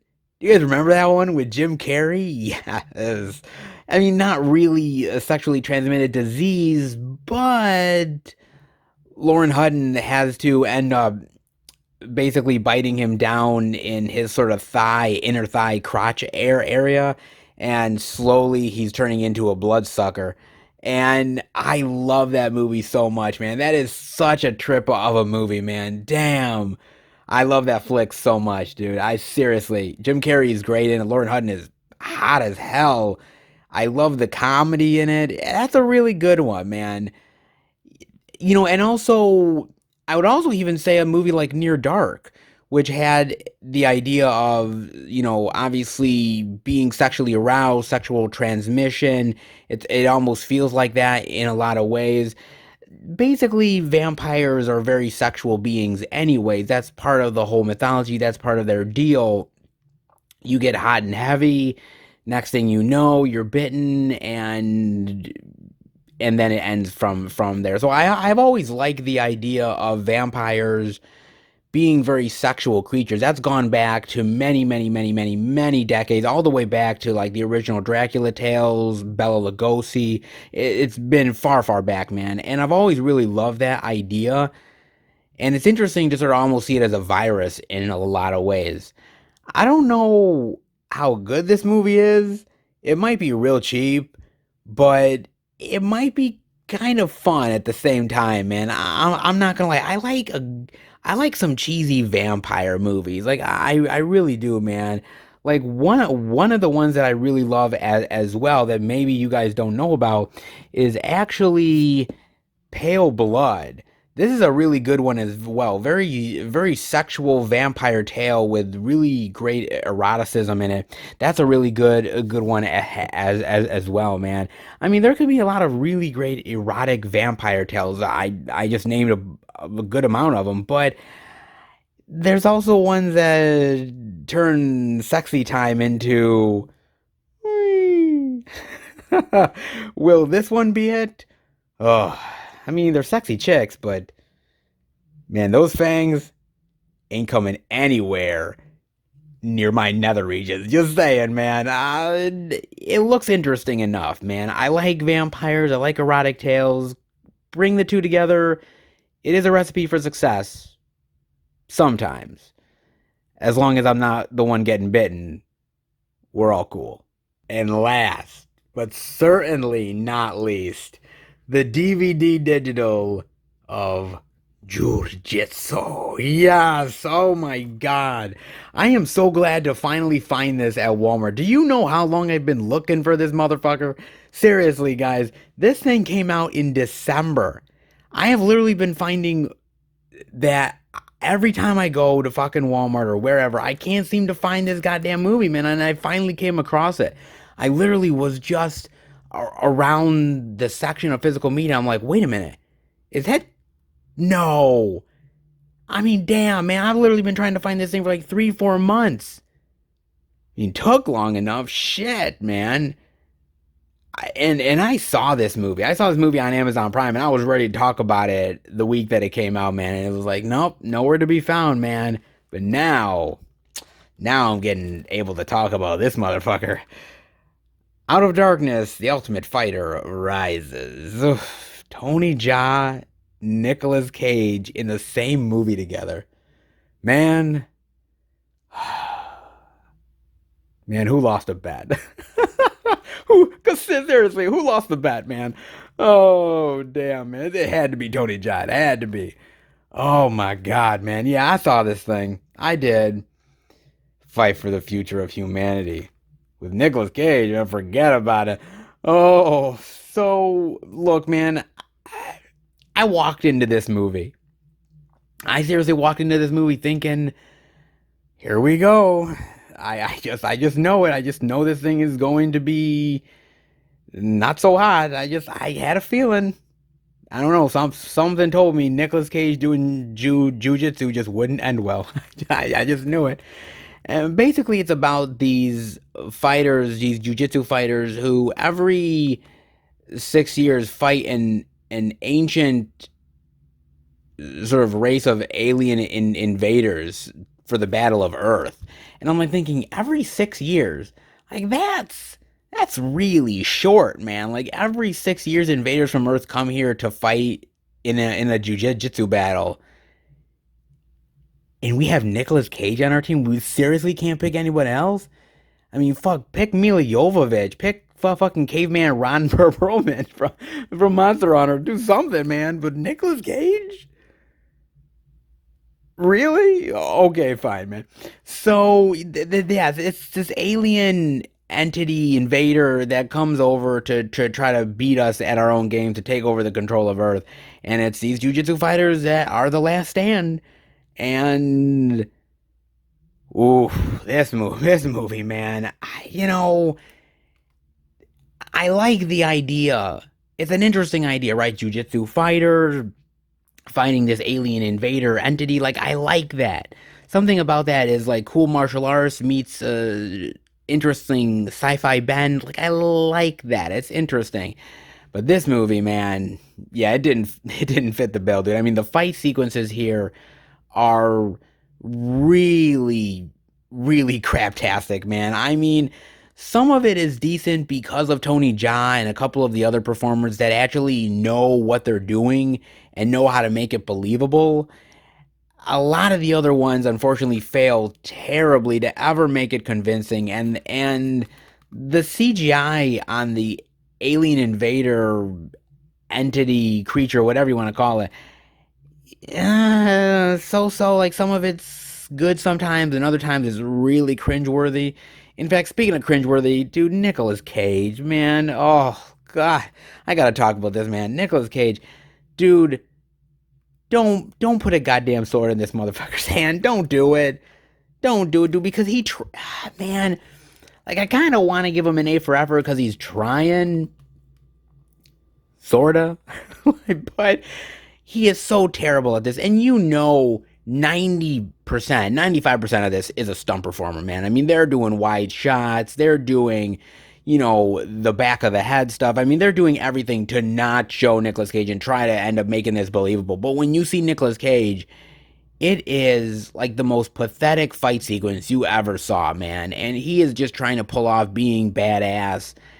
And it's like, bro, man, I believed you as like a skinny white robber in that Coen Brothers movie, dude. Raising Arizona, man. I believed you in that, dude. So don't believe you as a jujitsu badass martial arts fighter. Like, no. Oh man, did that fail so badly? It's so bad, dude. And I feel so bad for Tony Jaa. I mean, I really do, man. I mean, between this movie and Monster Hunter, like, man, the guy's got skills, okay? We've seen Ong Bak. We know the dude has skills. He is good, okay? But man, there's certain movies like this one where it's an interesting idea. You have interesting, martial arts sequences with Tony Jaa in it, but he can't save this thing alone, dude. I mean, Frank Grillo's kind of good here as well. I like Frank and most of the stuff he does. He's not a problem. It's basically just a cheap movie with cheap effects, cheap fight sequences, terrible choreography, and on top of that, you have Nicolas Cage trying to be a badass jujitsu fighter. And damn, man, just stick to Mandy, bro. Just stick to Mandy. Why? And by the way, I almost don't even blame Nicolas Cage, because whose fault is it for even casting the motherfucker in here? Like, why would you cast Nicolas Cage of all people? I mean, did they just realize, like, well, Nicolas Cage has to, he has to pay off some of his taxes. Yeah, and? Well, he wants to be in the movie. Yeah, but he's not convincing. He's Nicolas Cage. I know, but we can get them for cheap, and we'll shoot him from the back and from the side, and we'll sort of pretend like he's this badass dude. God bless those filmmakers, but they couldn't fucking save it at all, man. I mean, oh, dude. I mean, out of shape Nicolas Cage trying to fight a CGI jujitsu alien invader. Just imagine that for a second. Wrap your head around it, and then you'll realize how terrible that sounds. And you want to know what? It's even terrible in the movie too. Oh man, yeah, this movie is all kinds of rotten. It had a good idea, and there's some performers like Tony Jaa that try, but damn, Nicolas Cage with a sword doing jujitsu. If that's not hilarity, I don't know what is. Oh, Jesus. Woo. This one. It's an experience, I'll give it that much. A good one? That's up to you guys. I know my answer. Oh man, some interesting Walmart indie goodness, dare I say, man. These four and the other four, let's just put it this way. I think the second Walmart definitely delivered. Well, let's see. Love and Driving certainly don't mix. A new take on Jekyll and Hyde. Breaking up is so deadly. A little sucky vampire action. Keep the fangs away from me. Just saying. And Nicolas Cage in Jiu-Jitsu. So don't mix. Oh boy, they do not, man. Look at this, man. Look at this stack, dude. Wow. I was not prepared for this. I'm not gonna lie. I was looking through all of the physical media at the second Walmart. I was like, I was like thinking to myself, what the hell? Seriously? I'm like, this is the week for all of these indie titles to come out? Apparently, man. I'm like, holy crap, dude. That was insane. I was like, okay, man. I wasn't prepared, but I'm going with it. So that's what I do, man. And damn, dude, that's why you do the out and about. You just don't know what you're gonna get week in and week out. Even on a slow release week. I've always said this, guys. Even on a slow release week, there is still stuff to check out, man. You go to these stores and you dive through the physical media, and you're bound to find something. Truly. I mean, you guys know that as well as I do. You go on a hunt, you think there's nothing here, and then you come across something. Something that catches your eye, something that you weren't expecting. That's the beauty of checking out physical media, man. You just don't know what you're going to find. You can find a really, really great gem, a movie that's, a diamond in the rough. You just don't know, man. And so for me, that's always been sort of my guiding principle is I'm not going to leave a store until I know for sure that I've checked out as much as I possibly can, all of the stuff, and not leave any stone unturned. That's what movie lovers do, that's what physical media lovers do, and that's what I do. So that's my guiding principle, and it will remain my guiding principle for as long as I do these videos, guys. And as I said before, I may not be a fan of some of these movies that I show off. And trust me, I will let you guys know if I'm not a fan or if it doesn't look interesting to me. I'll give my opinion because that's what I want to do for you guys, is give my full range of opinions. But at the end of the day, I feel a need to show it off because one of you guys could see this that maybe hasn't seen that title before, and it piques their interest, and maybe you give it a little bit of support and buy it on the possibility that you might like it. I may not like it. I may say not great things about it, but if it looks good to you, then it's worth it for you. Trust me, I buy a lot of stuff that a lot of people don't like and probably would absolutely shame me for. Fine, go right ahead, shame me. I don't really care. It's in my collection. That's what I want. And so I do these and show these off because I truly believe that every title deserves to be shown. Good, bad, ugly, it does. And I can tell you, there's a lot of Walmart bizarre stuff that I've seen that I just don't understand. I can't get. I'll never want to get. But I still show it off because it's worth it to do it for each and every one of you guys. So that's why I love physical media. Doesn't matter the titles. I still think everything is worth showing off and being equal regardless. And I hope you guys appreciate that. I really do, man. So, wow. What crazy physical media freaking bonanza, man. Over at the second Walmart. How the heck? Really? Seriously? Oh, man, apparently, man. Damn.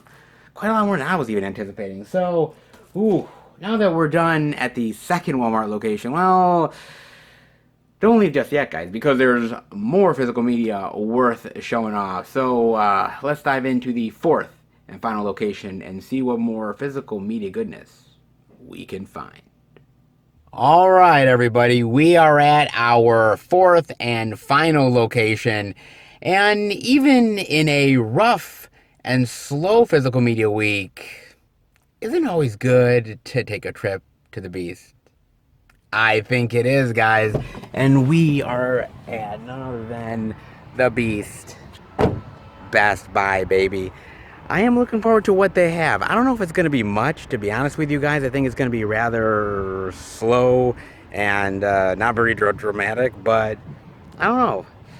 We've been surprised before. Maybe an exclusive steelbook, maybe some releases we haven't seen yet. It's possible.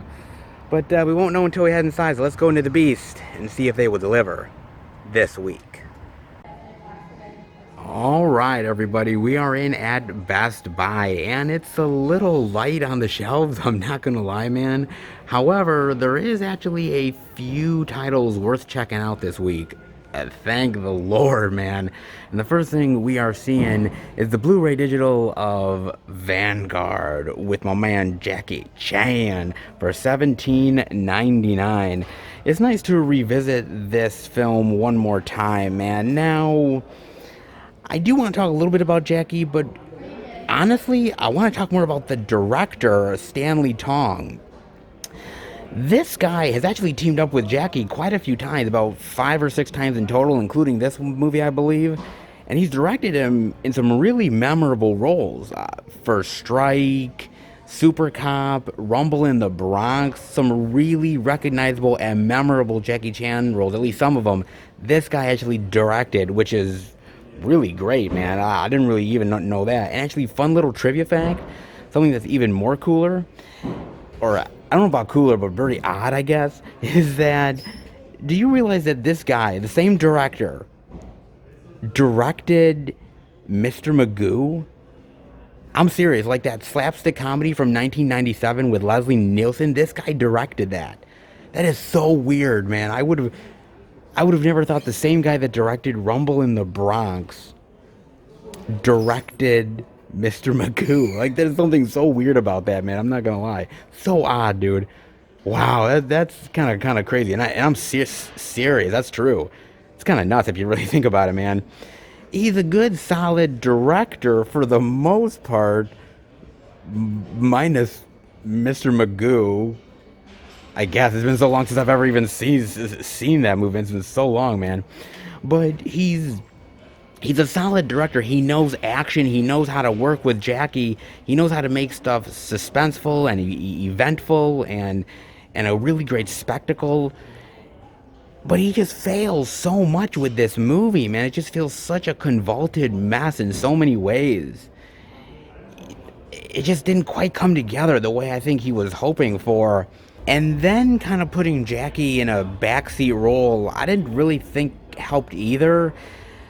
I think there's a certain amount of movies nowadays that take an actor, whether it's Arnold Schwarzenegger or Stallone or Jackie here, a lot of actors, you name it, and they put them in very small roles or not as important roles. They put them on the cover of the Blu-ray or the DVD, 4K, you name it. They put the name on the front there. It's name recognition because Jackie has a lot of very popularity all across the globe, a lot of name recognition. He has that. And you put it on there, and then a lot of people see this and they say, oh wow, look at this Jackie, he's in this Vanguard, I like the cover, it's really cool. And then you're thinking Jackie Chan's going to have this huge gigantic role, right? huge, massive role that he's going to have, and then not so much, and the movie ends up turning out to be a little bit of a mess. I mean, it's been done with this movie, obviously with Iron Mask, with Schwarzenegger and Jackie Chan. I think that's more of the case than anything else, because Jackie barely had any role in that, and neither did Schwarzenegger. I mean, this has a little bit more than that, obviously, but you guys kind of know what I'm saying, though. I mean, I think Jackie Chan is one of those actors now who's obviously paid his dues as an actor and a stunt performer. He's done the work. It's memorable now. People know it and they love it. And I think now Jackie Chan, I'm not saying all the time, but I'm saying there's a certain amount of times where he is definitely trading on his name recognition. Like, wow, if you want me in this role, even for a small role, I'll do it. However, it's going to be, obviously for a short amount of time. You can use my name on the poster, stuff like that. There's a lot of actors that do that. Jackie's not the only one in this case, but in this one, he's definitely the most recognizable, dare I say, man. So, I mean, it's a great thing for a director and an actor to team up again together, which is always great. And again, this director did a lot of really wonderful action movies at Mr. Magoo. So odd, man. Yeah, but I felt like this one was a real misfire. I don't know whether it's the idea of all the CGI action in it, the fact that it doesn't really feel cohesive or even all that entertaining. It feels like a massive misfire, which is unfortunate. I mean, Jackie still gives it his all from what he does, but for this movie, I don't know, man. I mean, and the weird thing about it too, right, is that Jackie, he actually almost drowned in this movie. He actually did. He almost drowned. There's like a whole action sequence where the man almost drowned.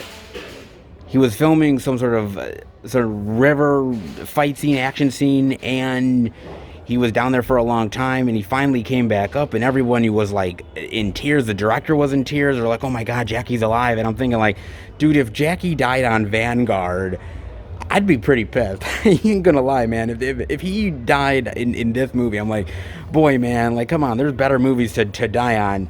Vanguard? Come on, man. I mean, truth be told, Jackie is like master stunt guy. Hell, he almost died on Rush Hour, for Christ's sake. I mean, I'm serious. He almost died there. So, just saying. It's I mean, there's better movies to die on. I don't want Jackie to die at all, but I'm saying if you gotta go, better do it in a memorable movie, not exactly Vanguard or even Rush Hour. I mean, just saying, especially for like the minor stunt that he would have died on. I mean, what? Really? Yeah, it's a shame, man. It's decent at times, but compared to a lot of other Jackie's work, yeah, not even close, dude. You get it, making of Vanguard, and that seems to be it, man. But I gotta be honest, man. I'm looking forward to seeing what Jackie does in the future. I mean, I know he's never going to be the same Jackie Chan from Rumble in the Bronx and all those old school movies. I know we're just not going to have that Jackie anymore. I'm curious to see where he goes as an older foreign male action star. Like movies like The Foreigner, which I really enjoyed. I think that's where we're going to see Jackie more. I mean, I heard rumors of Rush Hour 4, but I don't know if I want that. Like, Chris Tucker and Jackie trying to do the same shtick over again. I mean, it worked for the first two films, and then the third film really blew chunks. So, I don't really know, man. I'm gonna say no on Rush Hour 4. I mean, I don't know what you guys think. I love Jackie, for the most part. I'm curious to see where the career goes. But Jackie, man, please, dude. If you're gonna do crazy stunts, do them for memorable movies, not Vanguard, please. And then I'm seeing they got the Blu-ray of Rent-A-Pal. Finally checking this out for $16.99. Look at Will Wheaton. So creepy. Oh my God. Wesley Crusher. Damn, you grew up to be one creepy motherfucker. Oh, from IFC Midnight and a little Scream Factory love. Very nice, man. Now, I got a chance to check out Rent-A-Pal on Amazon Prime, and I was a little unsure about this movie. I've seen a lot of indie stuff as of late, indie horror, that I haven't really been a big fan of. I mean, most of it came from Shudder. I mean, Random Acts of Violence was okay, wasn't great. Scare Me, I don't know if you guys watched last week's video, but if you did, you know that I took a giant shit on Scare Me. And so I was like, oh, I kind of like IFC Midnight, but I'm not entirely sure about Rent-A-Pal. I'm going to give it a chance. I'm like, okay, Will Wheaton being like this creepy dude in a horror flick? Okay, I guess. I wasn't 100% positive on this movie, but it could have surprised me. So I said, well, what the hell, man? Now, basically, it's about this guy named David who is really just down on his luck type of guy. He has no luck in dating. He's taking care of his ailing mother who has dementia, and he's living in his parents' basement, and he's just, in all honesty, he's kind of a loser. I mean, I'm not gonna lie, man. And it's interesting because this all takes place in the realm of 1990, the era, the big booming era, dare I say, of VHS. And also VHS dating. Yes, if you guys actually remember, back in the day, they used to do dating services where you would end up taping yourself, and they would send it out to as many people who might be interested in your profile as possible, and you would get some as well. You would put it in your VHS player, and you would see what the girls had to say. If you were interested, you would go and say, hey, I'm interested in this person, and they would sort of set up a possible meet. It was so weird. It was kind of like almost like Tinder before Tinder, right? I mean, it kind of was, man. And it was so weird. Like, they did this, man. Like, that was a thing. That's kind of crazy to think that was a whole entire thing back in the day. I mean, truly. I mean, that was like a breeding ground for serial killers, or like, people doing really nasty, unspeakable acts, man. I mean, my God, man. I mean, yes, there was some success stories, but man, whoo, back in the day of VHS dating, I wouldn't even want to know what that was really like. That must have been so awkward, man. I'm serious. Holy shit, dude. Not only that, but it was also back in the day, if you guys remember, of all of these sort of VHS tapes that came out of these people making VHS movies about random things, whether it's, the life of cats, or, taking care of your plants, or some mundane stuff like that. And in this movie, there's this VHS tape called Rent-A-Pal. And he's down on his luck. He figures, oh, God, okay, I'm taking home more VHS tapes to watch of women that I'm not interested in. I'll have a fun with Rent-A-Pal, sure, whatever. And he starts to get obsessed with this. He starts to get obsessed with this tape, and of Will Wheaton, who is the host on the tape. And this guy, Will Wheaton, on the tape is almost like being a friend, right? He's being a friend and almost like chummy and pally with the person who's watching the tape, and you almost make a weird friendly connection with the dude on the tape, and he goes so far beyond that. It's almost like an obsession. And the tape is talking to him, and the tape is almost like relating things to him, and almost like, in some ways, the tape is almost coming alive in a lot of ways. I mean, is it all in his head? Is it really happening? Is the tape like some sort of weirdly possessed? I mean, you don't know.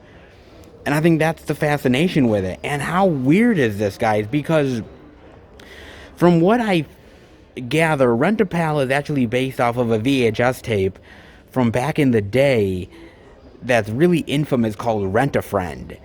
I don't know much about it, but I heard it's very infamous and very creepy. And I'm always fascinated with these weird VHS tapes, man. I know like Red Letter Media does whole videos on like weird VHS tapes that they find of these people doing these weird seminars and instructional videos. It's so creepy what was able to get on VHS back in the day, man. And this is one of them. It's almost like, again, you're having a conversation with somebody through the TV that's just simply not in front of you, and almost making a strange, like, long-lasting connection with them and the obsession that you have. It's really fascinating, guys. I'm not gonna lie, truly fascinating. And I gotta admit, I love this movie because the more you dive deeper into the psychology of David and how lonely he is, and the fact that his life has been such a messed up journey of his parents beating him up, spanking him badly, to the idea of like the embarrassments that he had back in school and shaping the person that he is today, and how he has no friends, he has no life, and how Will Wheaton on this videotape almost like comforts him. It's almost like somebody that he's never quite been able to connect with before, an actual friend, somebody that will listen and be there for him. It's crazy nuts, but it's really true. There was people out there like this who had nobody else in their life, and went to these VHS tapes and went to these weird connections with people that they knew nothing about. Just a random person on a screen. And actually, what am I talking about? It still happens to this day, guys. I mean, there's people who connect with people who do stuff through YouTube, whether it's the ASMR stuff, or you name it, some of the instructional stuff. Yeah, it's crazy, man. I can only hope that none of you all obsess over my ass. Like, I'm serious.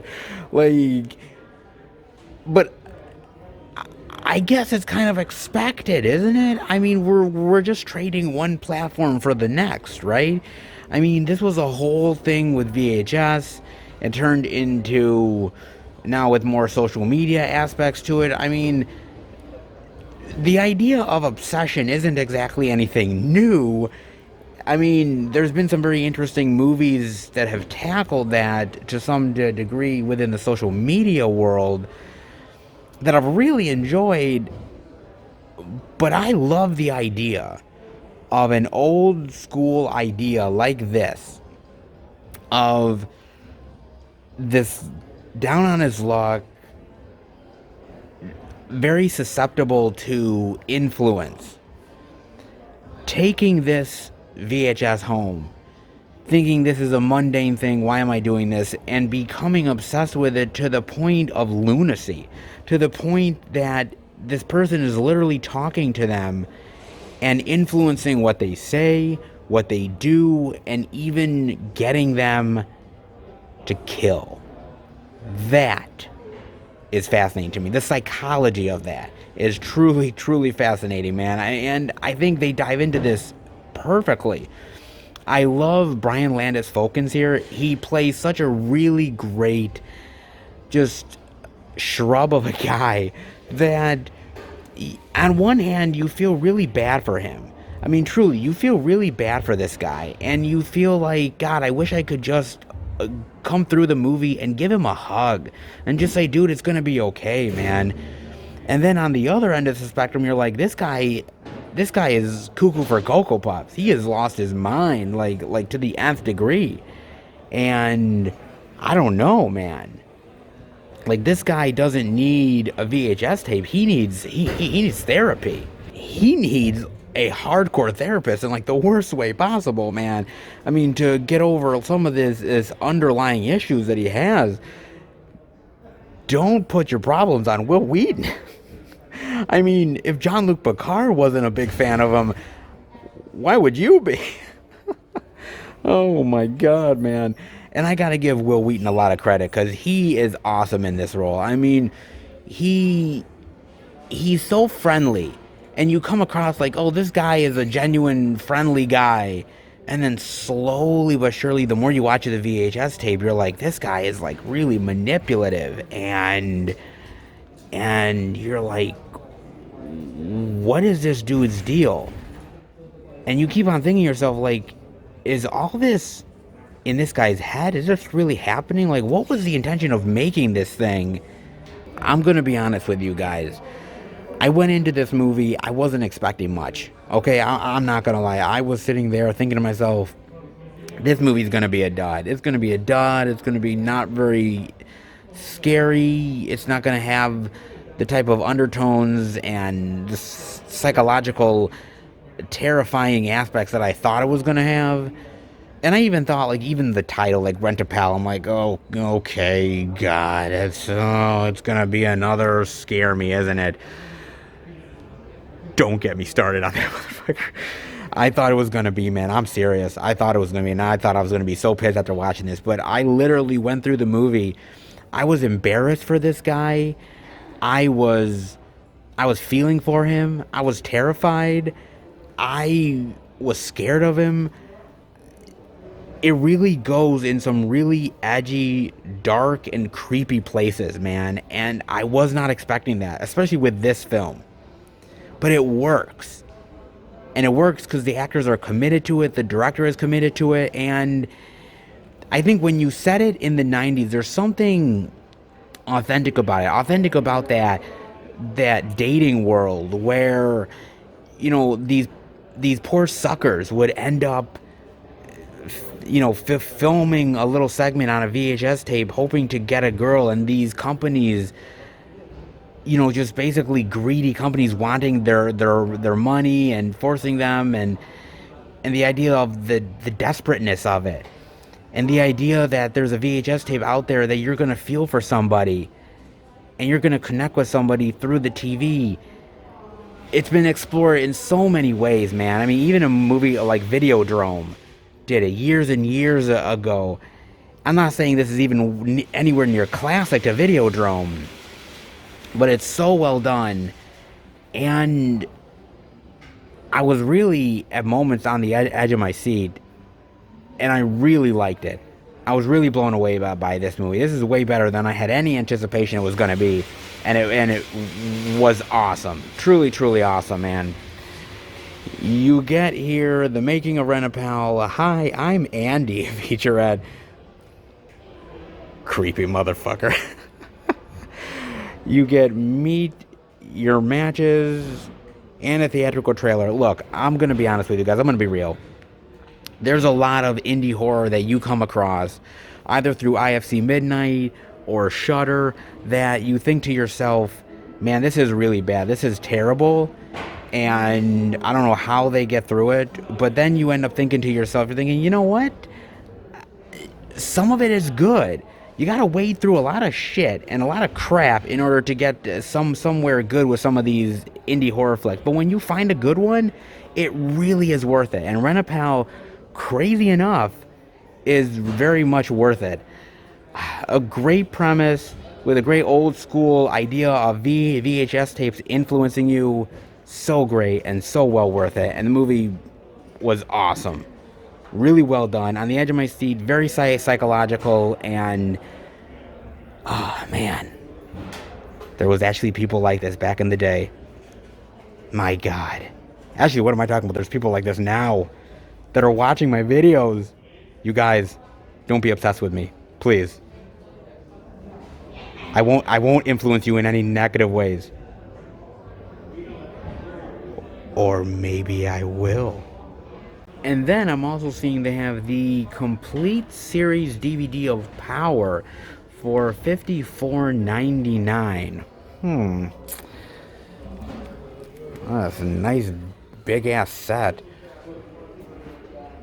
Wow, 19 disc set. Damn. Power. I gotta admit, I've never seen Power. I don't really know much about it. I haven't had cable in a really long time, and it's been like a long ass time since I had Stars. Like the last time I had Stars, like Spartacus was on.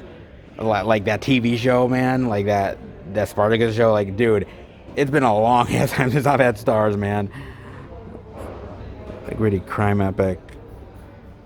And of course, 50 Cent is in it. If he's producing the damn thing, of course he's gonna star in it. It's kind of what Curtis Jackson does, right? Okay. Nightclub, drugs, deadly secrets, wealth, betrayal, vengeance, the typical shit. Okay, I mean, this kind of reminds me maybe a little bit of Empire, a show on Fox. I mean, I didn't really watch much of Empire. It was basically the music industry and the intrigue of it, and of course the betrayals, and the money and the drugs and the fame, you name it, all that shit, man. It kind of reminds me of that, but I don't know, man. I mean, is this good? I gotta admit, I don't really get into many TV shows like I used to. There's very few TV shows that I get into nowadays.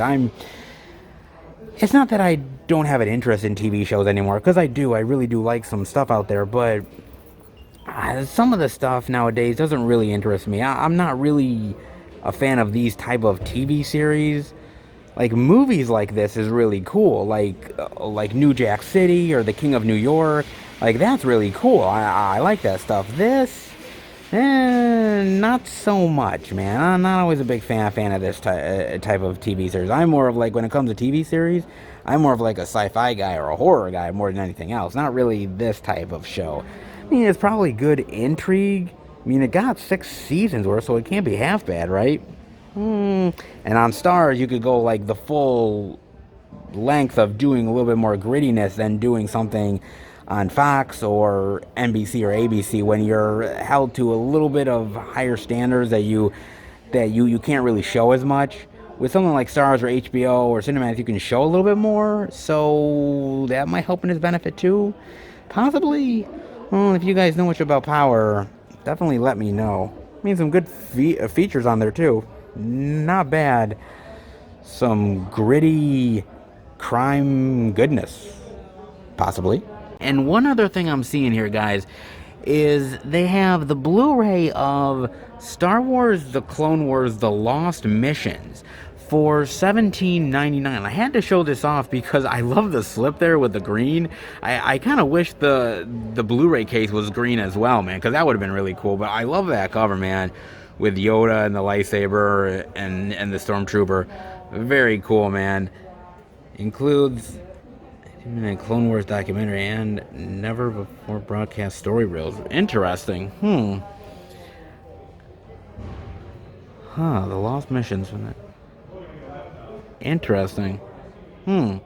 I gotta admit, I've never seen a single episode of the Clone Wars. I know you guys are gonna roast me in the comments section. Wait a minute, you've never seen it and you're a Star Wars fan? I know. And even there's somebody at work who dived into the Clone Wars because somebody told him about it, and he loves it, man. He's like going full tilt into these seasons, man. I mean, he's flying through that shit. He loves it, man. I kind of get a little bit hesitant in some of the newer Star Wars stuff that comes out from Disney, because I'm an old school Star Wars fan, man. I mean, I'm sort of part of like the Lucas era, the original 3 films. Hell, I even really like the prequels. And there was that old school Clone Wars mini-sode, like short episodes that they did before Revenge of the Sith came out. Do you remember those? Those ones I actually really liked and really enjoyed. I thought those were really fun, man. But everyone really loved the Clone Wars, and I've been on the fence about it all this time. I mean, does it enhance the movies? Does it make them better? Does the movies make this better? Do they go together really well? Because sometimes the movies and the sort of side story animated adventures don't always really mix very well together. But does this? I'm kind of curious whether this does, guys. I mean, you guys gotta let me know about it. I mean, I love the Star Wars world. I love Yoda and the Emperor and Anakin, Obi-Wan, you name it. I mean, those are the old school ones that I know and love. I've heard a lot of good things to dive into it. Maybe it's worth it. but you guys gotta let me know about it, man. I wonder if it's on like Netflix or something, or actually probably is on Disney Plus. I would imagine. I would have to look on Disney Plus on that, but if it's worth diving into, I'll give it a chance. You guys know I'm not big on animation, but I love Star Wars, so maybe it's possible, dude. But this is actually a really cool little Blu-ray of like never before seen footage from the Clone Wars show. I mean, if you guys are Clone War lovers, and I know a lot of you guys are like hardcore, then maybe this might be worth checking out actually. The Lost Missions, and with the slip too. Not bad, man. And of course they have all the other wonderful ones, Star Wars Rebels as well. That one season one for Star Wars Resistance. Hell, they even have a Lego one for Christ's sake. I love that. Look at the Emperor, like totally mean mugging. Oh, cool, man. Some of the animated stuff is cool, but I always kind of think, it's for kids. Yeah, I don't know if my adult sensibilities will like it, but I know a lot of adults do. Is it worth it? You guys gotta let me know, man. Interesting. And interesting stuff this week. Not half bad. I mean, more than I thought we were gonna see, to be fair, guys. I thought weren't gonna see much here, but we were definitely proven wrong. Not half bad indeed. All right. Let's head out. So, Best Buy kind of delivered. I mean, we did see some releases we haven't seen yet. Also, of course, they had most of the bigger name titles, which of course was always a plus. They didn't have everything though, because I know that there was a Best Buy exclusive steelbook that came out this week for Dread, and I was hoping that they would have it. No, unfortunately they didn't get any in, because I did ask. They did not get any in, but they're hoping to get some in eventually, maybe, kinda, sort of. Let's hope. If not, I'm just gonna order that shit online, man, because that steelbook looks really cool, man. I wanted to show it off, but it happens, guys. Sometimes you are lucky, and sometimes you anger the physical media gods for some reason, and they don't help you out. How many times do I have to pray to you fuckers? Apparently a lot more. But anyways, not half bad here, all things considered, on a slow release week, and not bad overall at most of the stores. So for a slow week, we did still see a decent amount of physical media, which I'm always happy for. Not bad, man. I hope you guys enjoyed it. Let's head home and finish the video.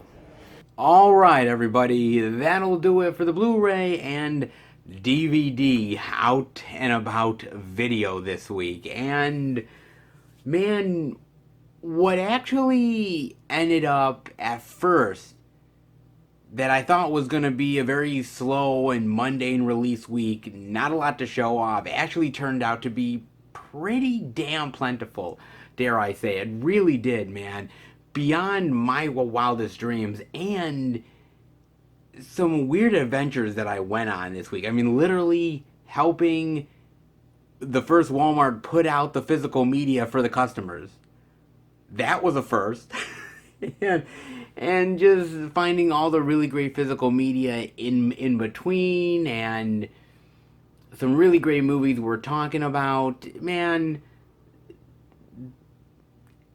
I gotta tell you, man, I've been on some really wild adventures doing these out and abouts, man, and showing off some really crazy physical media and meeting people and having experiences that I thought I'd never have, man. And this is just proof positive that you never know what you're gonna find until you enter into those stores and you dive in, and anything that can happen will happen, and usually does happen. And this week is proof of that, man, in a big bad way. Sometimes we come away with a few titles we're showing off, sometimes none, other times extremely plentiful, and the experiences in between are always worth it, man. This week, dude, look, I guess I shouldn't ever underestimate a week of physical media. Even if a week seems like absolutely the worst week, like there's gonna be nothing to show off, we're gonna be in the dead zone for physical media, I gotta stop underestimating certain weeks. Some weeks I know we're gonna see plenty, and other weeks I just fear in my head. I'm like, oh my god, we're not gonna see anything, and I'm gonna disappoint you guys. And you know, at the end of the day, it always kind of works itself out, man. And this week did. Good, bad, ugly, doesn't matter. It was a wild ride, and I certainly enjoyed it, and I hope you guys did too. Some very interesting media worth checking out, man. Hope you checked out something pretty good. Maybe pick some stuff up. Definitely let me know, man. As far as I'm concerned, actually, I did pick up something from Best Buy. It's not a new release, okay? It's actually a Blu-ray edition of Gone Girl. I actually was searching around Best Buy and I was thinking, okay, is there anything else worth checking out and looking into? And I saw Gone Girl. I'm like, oh, wow, this is the one that includes that amazing Amy book and with the really great slip here, which is completely in like perfect condition. I thought this was out of print actually. I really did. And then I saw it at Best Buy and I'm like, wow, it's you wanna know how much I paid for this? $5.99 plus tax. It came to like $6 and change. And I'm like, for this? I've never owned Gone Girl in the collection ever. I'm a big Fincher fan. I do really enjoy this movie. I didn't want to pay exactly full price for it, but I didn't think I'd ever find this edition. This is pretty cool. I'm not gonna lie, man. Wow, I was not expecting to find this for $5.99. That's a really awesome deal, dude. Not a new release, but hey, I'll take it. So I was definitely happy to pick this one up, man. And for what I got in the mail this week, ooh, very good, man. The first thing I got in the mail was a package from Kino Lorber. Yes, I actually ordered directly from Kino Lorber, guys. And I gotta admit, this, you know, I've never seen this movie before, but I remember Cinema Sickness reviewing it years ago, saying it's one of the best late 80s movies, like late 80s party movies of all time. And I was like, wow, it always kind of stuck in my head. And when Kino Lorber announced it, I was like, oh wow, I remember that one. And this is great, man. It's sort of a great, female girl power, party all night kind of movie. I'm surprised Kino released this, but I gotta tell you, man, I'm so happy they did. I've never had it in the collection, never seen it, but look, I'm gonna give it a go and see if it's worth it, man. Why not, man? I mean, if Cinema Sickness recommends it, I think I'm in good hands, so I'm gonna give it a watch, man. Very interested in this one. And then the other thing I got in the mail was actually a package from Paul Ragsdale. Yes, I got a package in the mail from Paul Ragsdale. Now you're thinking to yourself, well, wait a minute, who's Paul Ragsdale? um, he's actually a filmmaker, and basically him and his partner, they end up making these really great old school horror flicks. And they've done some really fantastic stuff. Cinco de Mayo, Streets of Vengeance, really great sort of old school movies that take a lot of homage from the 80s. And this is a movie that I supported on Indiegogo like last year, man, long time ago, even like probably maybe even 2019, early 2020. And I supported this and they made it and the Blu-ray is here and it finally got to my doorstep. And this is a slasher movie that owes so much to the old school stuff from like the 80s and the 90s. A lot of direct to VHS gold from back in the day. Great slasher stuff, man. And it's basically about a pre-wedding night gone terribly wrong, and I cannot wait to dive into this, man. I have to say, I don't always support these projects on Indiegogo or Kickstarter because a lot of them sometimes come off as really terrible.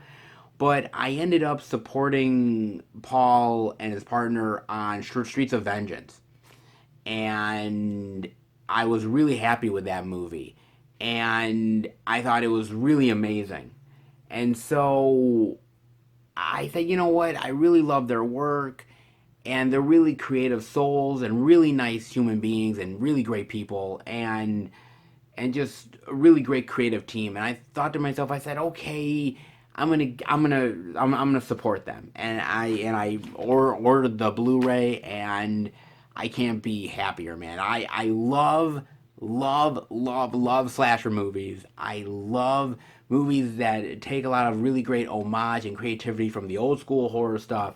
And this is just gonna be, I think it's gonna be killer. No pun intended. I think it's gonna be really cool. So I'm definitely looking forward to this, man. I can't wait to dive into this wonderful slasher homage goodness, man. I think it's gonna be a good time. Got some slasher love and Kino Lorber as well, and not half bad, guys. Some pretty interesting titles, but you guys will not get to find out exactly what I got until my Blu-ray pickle video, which will drop sometime down the line. Hopefully sooner rather than later. It'll show off all the titles that I got for the month of March, and it's gonna be really good, man. Retro titles, collector editions, out of print love, and some surprises along the way. It'll be quite interesting. Definitely keep a lookout for that one. And I want to say thank you for all the support on the channel, especially this past weekend when we ended up doing a live stream with John and I. We had a great time for like 2 hours, really chatting it up with you guys and talking about physical media and movies. It was a blast. If you haven't checked out that live stream, definitely do it. And also, we released the movie review for The Little Things. Nick and I dived into every nook and cranny of the mystery and the who's guilty, who's innocent, and all of that noir thriller goodness. So we definitely ended up putting that out, and hope you guys enjoy that. Definitely give that a look, and hopefully in March more movie reviews. Hopefully the Blu-ray pickups for December, and a few other interesting things in between. We're doing our best to get as much content out there for you guys as humanly possible. We appreciate the support, and keep a lookout for more video goodness coming your way very, very soon. And before I let you guys go, I gotta talk about this very interesting article that I found. As you guys know, I try to look up some really interesting things for you guys, certain interesting topics, and this one is interesting. Scorsese takes aim at streaming, its lack of curation, and more. This is a very fascinating article. So basically, in this article that Scorsese wrote, he talks about streaming and how movies are becoming devalued now. Very interesting stuff. I'm going to read a few quotes here. So he goes on to say, as regularly as 15 years ago, the term content was heard only when people were discussing the cinema on a serious level, and it was contrasted with and measured against form. Then gradually it was used more and more by the people who took over media companies, most of whom knew nothing about the history of the art form, or even cared enough to think that they should. Content became a business term for all moving images. A David Lean movie, a cat video, a Super Bowl commercial, a superhero sequel, a series episode. It was all linked, of course. Not to the theatrical experience, but to home viewing on the streaming platforms that have come to overtake the movie-going experience, just as Amazon overtook physical stores. Now he goes on to say, if further viewing is suggested by algorithms based on what you've already seen, and the suggestions are based only on subject matter or genre, then what does that do to the art of cinema? Curating isn't undemocratic or elitist, a term that is now used so often that it's become meaningless. It's an act of generosity. You're sharing what you love and what has inspired you. Algorithms, by definition, are based on calculations that treat the viewer as a consumer and nothing else. The cinema and the importance it holds in our culture has changed, and that cinephiles can't depend on the movie business such as it is to take care of cinema. Very fascinating, guys. He also says in the movie business, which is now the mass visual entertainment business, the emphasis is always on the word business, and value is always determined by the amount of money to be made from any given property. In that sense, everything from Sunrise to La Strada to 2001 is now pretty much wrung dry and ready for the art film swim lane on a streaming platform. Those of us who know the cinema and its history have to share our love and our knowledge with as many people as possible. And we have to make it crystal clear to the current legal owners of these films that they amount to much, much more than mere property to be exploited and then locked away. They are among the greatest treasures of our culture, and they must be treated accordingly. I suppose we also have to refine our notions of what cinema is and what it isn't. Federico Fellini is a good place to start. You can say a lot of things about Fellini's movies, but here's one thing that is incontestable. They are cinema. Fellini's work goes a long way towards defining the art form.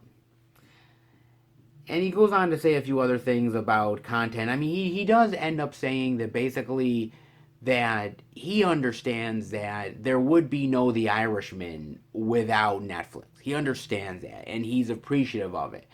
There wouldn't be. I know he's doing a new movie. He's doing Killers of the Flower Moon. That's going to be on the Apple streaming platform sometime, maybe next year at some point. And he talks about how he's very grateful for that and very grateful for those companies to be putting up the money. And he realizes that there is a place for streaming. But I think he has a very good point, guys. I mean, if you really think about this, streaming is no longer about curating. It's no longer about, what is your likes and what is your dislikes. Basically, what these streaming platforms now are algorithms. If you watch an episode of The Great British Baking Show, or if you watch an episode of whatever new movie comes out that week on Netflix or Disney Plus, WandaVision, you name it, they are going to base your viewing on what you believe is the next best thing and cater to what you watched before. But that isn't always really the truth, is it? Because yes, I may be interested in WandaVision, but I might not be interested in everything else that Disney Plus has to offer. The same with Netflix. Wow, I may watch an episode of House of Cards, but I may not like that episode of House of Cards. But because I watched an episode of House of Cards, Netflix assumes that I liked House of Cards and therefore is going to give me everything that is similar to House of Cards. It's no longer the art form that we're used to it being. It's become a business model, and it's become a model that is simply there to drive the money. It's no longer creativity that does it. It's basically the business and the money that goes much more of a long way than the actual art form. Now, that's not to say that it's always that way, but 9 times out of 10, yeah, it kind of is. And that's why I love physical media as much as I do, because when you talk about curation, think about it for a second, guys. Your collection, each and every one of your collections, are curated specifically to your likes and your dislikes. I mean, think about it. It is true. I mean, you know what you like, you know what you're willing to give a chance to, and what you like is in your collection. So that's all of what you enjoy.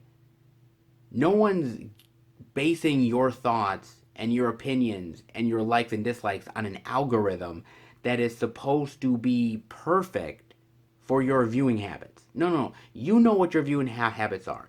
One day you might be in the mood for a comedy, and then the next day you can completely be in the mood to one of the goriest horror films of all time.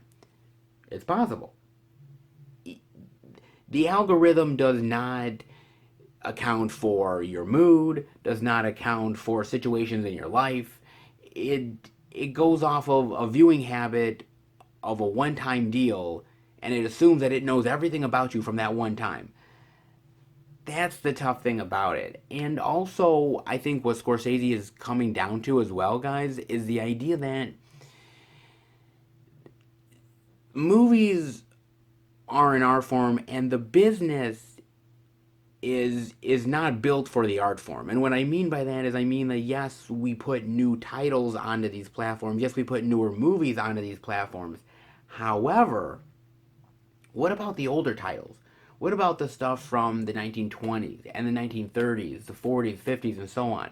What about the less than desirable titles from the 80s or the 90s? Stuff that was only on VHS or DVD and has gotten buried since. Do you think that that stuff is going to be on a streaming platform unless a company like Apple or Hulu or Netflix or Disney, Paramount Plus, you name it, CBS All Access, if they do not think that it is going to get the clicks, if they don't think that it's going to get the viewership, they do not want it. And so a lot of those movies, those old school movies, forgotten movies, are going to be left off and gone and just in the ether, never to be seen again. And I think there's something to be said about physical media. There's something to be said about the enduring format that will keep these movies alive. Good or bad, it's going to do it. Because let's be real here. There's a lot of stuff in this collection, guys, and in your collections that seriously, damn well that those movies will never be put on a streaming platform. You know it. You definitely do. And there's something about that makes it almost feel kind of special that you have something that these streaming platforms don't. And that in some ways it's not about giving new experiences to people. It's about what is going to get the hits and what is going to be widely talked about and how are we going to make the most amount of money.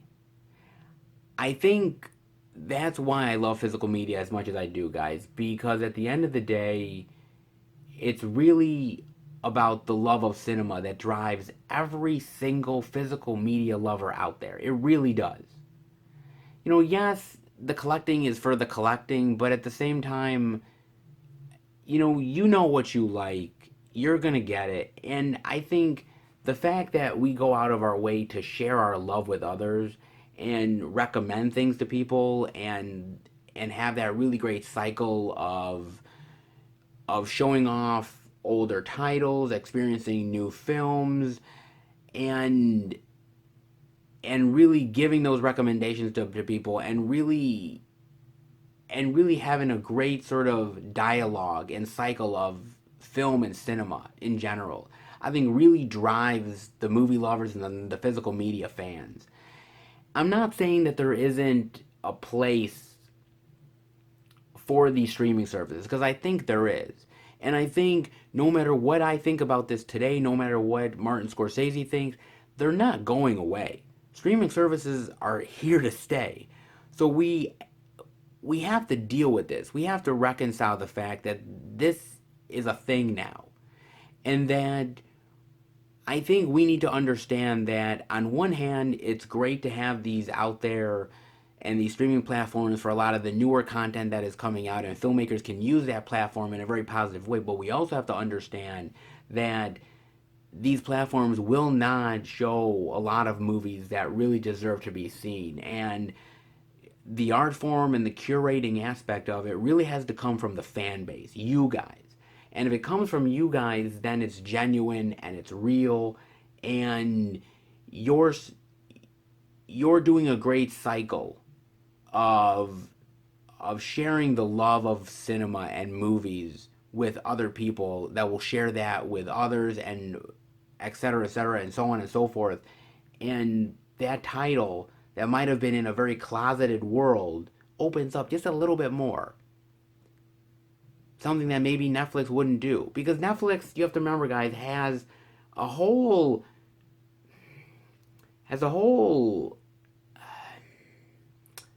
a library of titles, right? They have a whole library of titles. And a lot of things are just put on those platforms to just be there and just put on their platform just for the sake of it. And there's so much content there that things get drowned out. And there's something about a physical media collection that it doesn't feel drowned out. It feels like you can spotlight it at any time you want. Can't always say that with streaming services. The art form of cinema is very important, and sometimes these streaming services don't always feel that way. And I think physical still has a great meaning when it comes to the art form of cinema and curating. I truly believe that, guys. Don't know whether you do, but I truly feel that way. Definitely let me know, and hopefully you liked this video. If you did, definitely give it the thumbs up. And if you're new to the channel, welcome. Check out the other Blu-ray and DVD Tuesday videos. I do movie reviews with my friends, live streams, movie huntings, pickups, and much more. And thank you so much, guys, for the love and support that you've given to the channel. I truly appreciate it. If you love movies and physical media, definitely hit subscribe. Keep up to date with everything I'm doing through Instagram, Twitter, and Facebook. FilmFan108. Keep up to date with everything I'm doing, plus special pictures and videos I do from time to time on social media as well. And I will see you back next week for a brand new Blu-ray and DVD unbox video. Take care, everybody, and happy hunting.